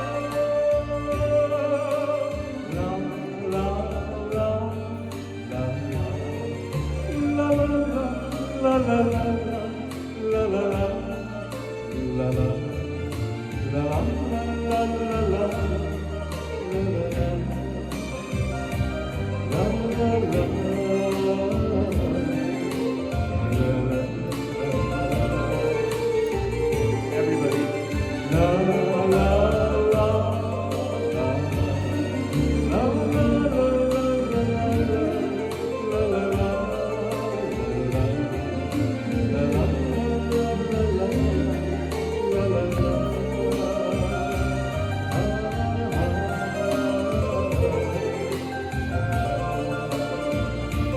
All right, that song is called You're My Everything. The Creek, can you do a song? Can you sing us a song? No? All right. So up next, we're going to have a... It's important to me that someone's in my time zone because I want to communicate with them easily. On Upwork, you can search by time zone, but... Advertisement, always advertisement. So I hope you all enjoy a wonderful meal. I know you all waited for so long. We had to do that, we apologize. It's because if we feed it early, then nobody listens to the speech. So I think the speech are very important and very motivating. So thank you for waiting, everyone. And thank you to the restaurant owners and all the team for making great food, okay? Thank you for taking care of us. All right, so up next, let's do a little dance next. I think up next we have a dance. So I'd like to introduce the choreographers, Sobonheep Sen. Can you come up here, please, to introduce your group, the Bollywood dance. Sobonheep Sen, are you here? I guess she is not here. Okay.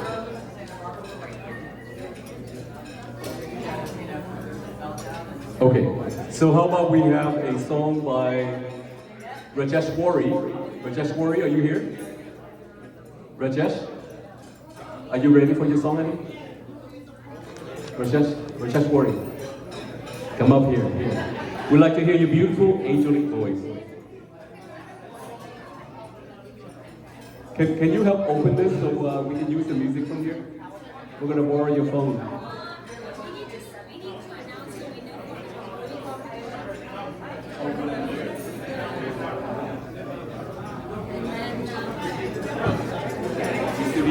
Hello.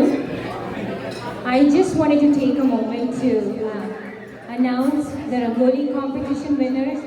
I think I'm the only judge for that. Neela ji, since we only had 2 participants, Neela ji and then, yes please, thank you. Huh? Chitra ji, please come on stage, thank you. Manorama ji. Yes. 1 second, please. Yeah.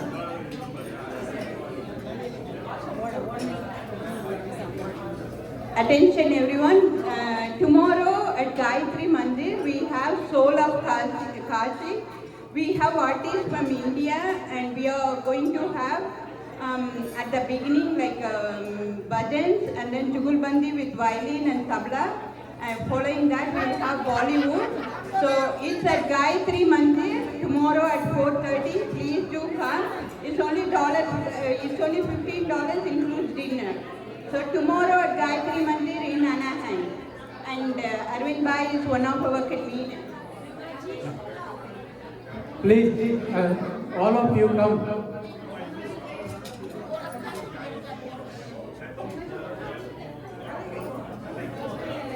Also, Manu Gupta ji wants everybody to turn your badges to Neela ji.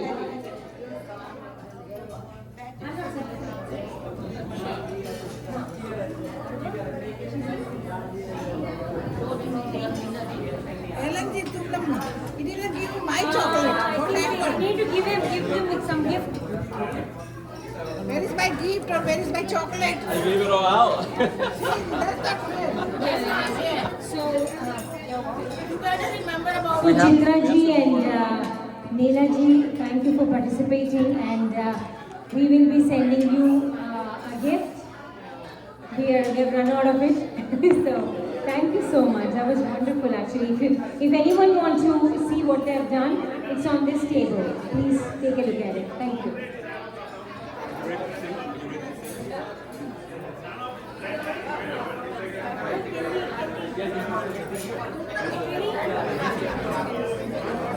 YouTube. I already announced.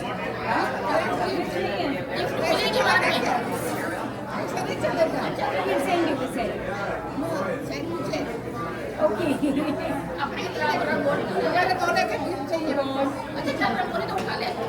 Where is Alan? Where's Alan?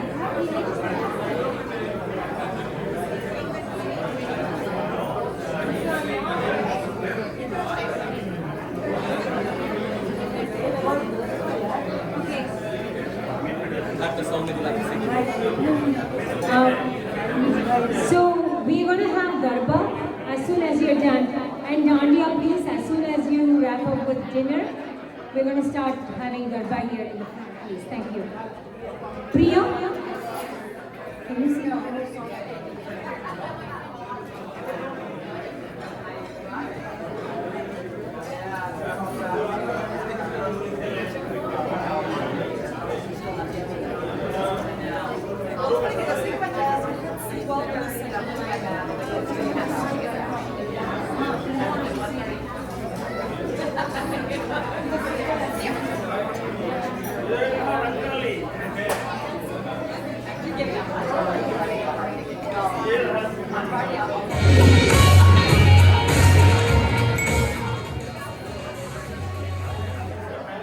Old Spice Gentle Hydration Body Wash. It's 24/7 moisturization.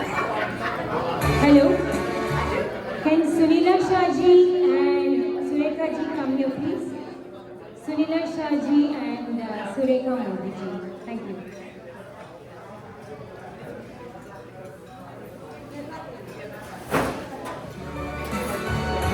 All right, while waiting for the dancers, I want to sing you guys another song, okay? Love me with all of your, that's all.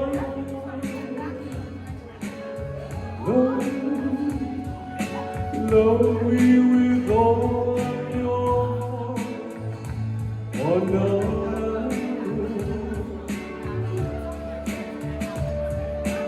Just promise me that you give me all of your kisses every winter, every summer, every fall.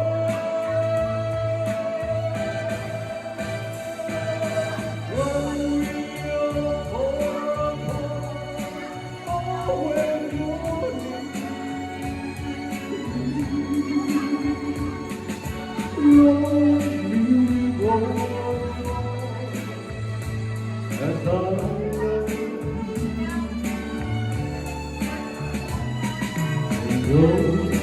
Give me your love for a moment, all around.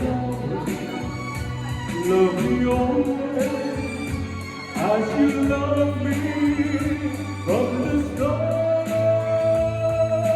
With every beat of your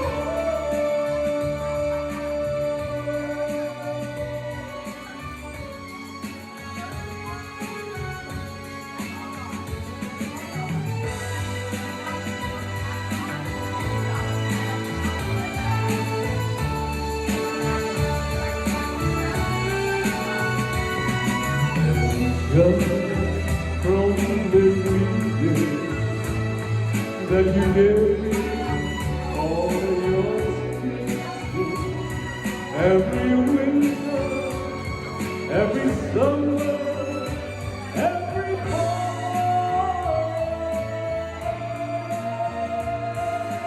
When we are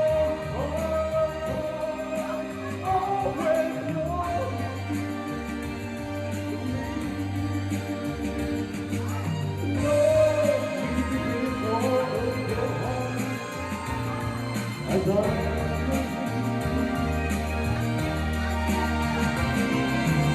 always give me your love for a moment, all right. Love me always as you love me from the start. With every beat of your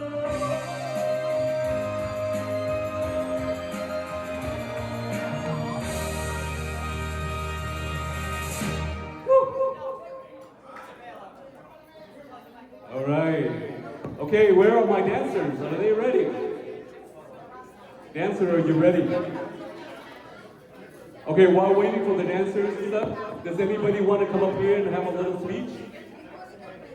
Suni, you want to come up here and say something?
Ladies and gentlemen, we will be starting Garba momentarily. So I'd like to request whoever would like to join to please come forward and participate in Garba. Thank you.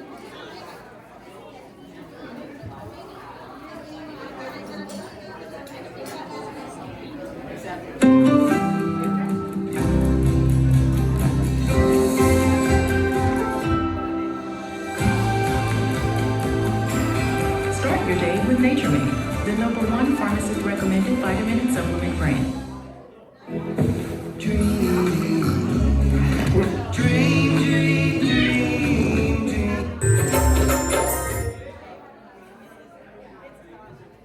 So, Sunila ji, Surikhan ji, I'll kindly request you to join us and lead the ladies as we perform Garba.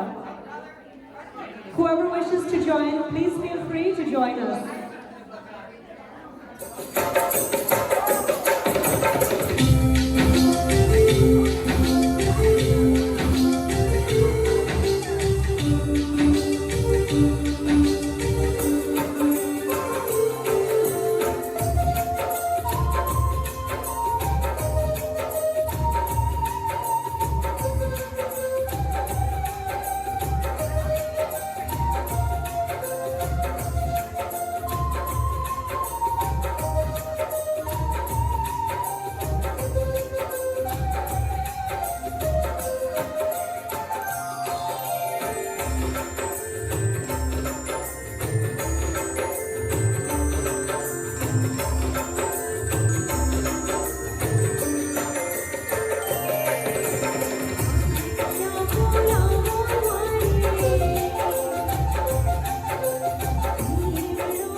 The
difference between good and great is often in the details. Technology that doesn't just connect, but inspires. Hey Lexus, play my power playlist. With smooth performance and handling that work together to exhilarate. The Lexus ES, every detail centered around you. Get 6.4.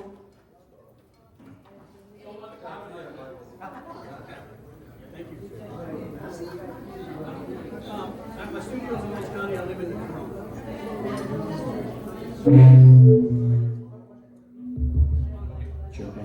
Can I have Hassan Kaka? Hassan, you here? Hassan, come up with your friend Shatab and duet together with him. The two, not blood brother, but pack brothers, gonna sing a song for us today. Okay, here you go. Stand here so it doesn't get the feedback. Stand over here so it doesn't get the feedback.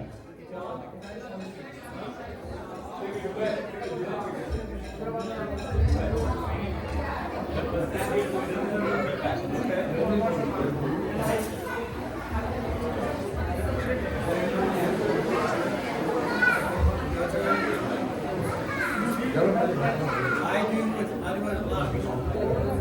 Film industry, private, safe,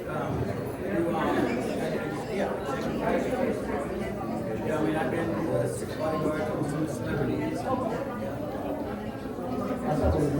That's one of my videos. That's a what? Well, that's fantastic. I'd love to get involved with that.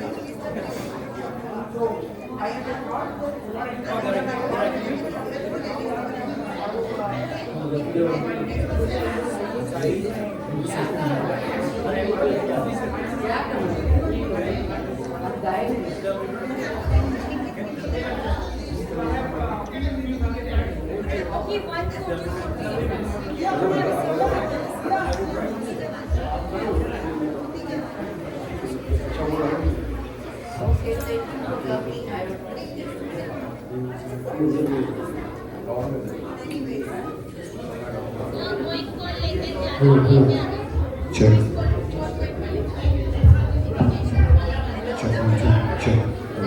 Check.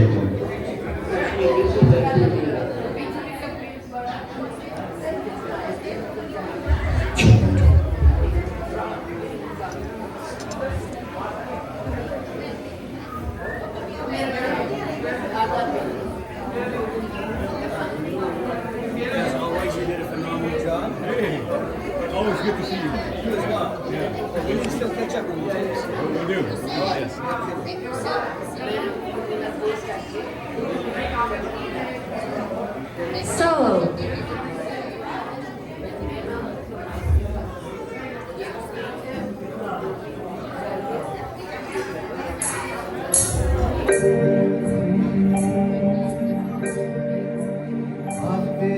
जाते खूबसूरत हमारा सड़कों पे कभी कभी इत्तेफाक से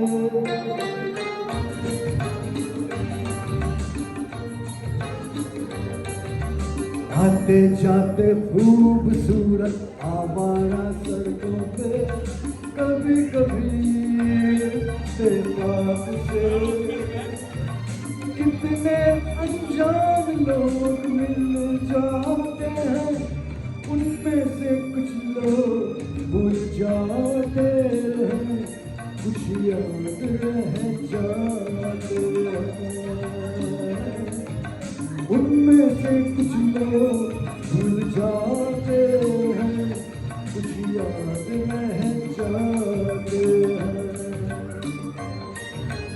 आते जाते खूबसूरत आवारा सड़कों पे कभी कभी इत्तेफाक से कितने अनजान लोग मिल जाते हैं उनमें से कुछ लोग भूल जाते हैं कुछ याद रह जाते हैं उनमें से कुछ लोग भूल जाते हैं कुछ याद रह जाते हैं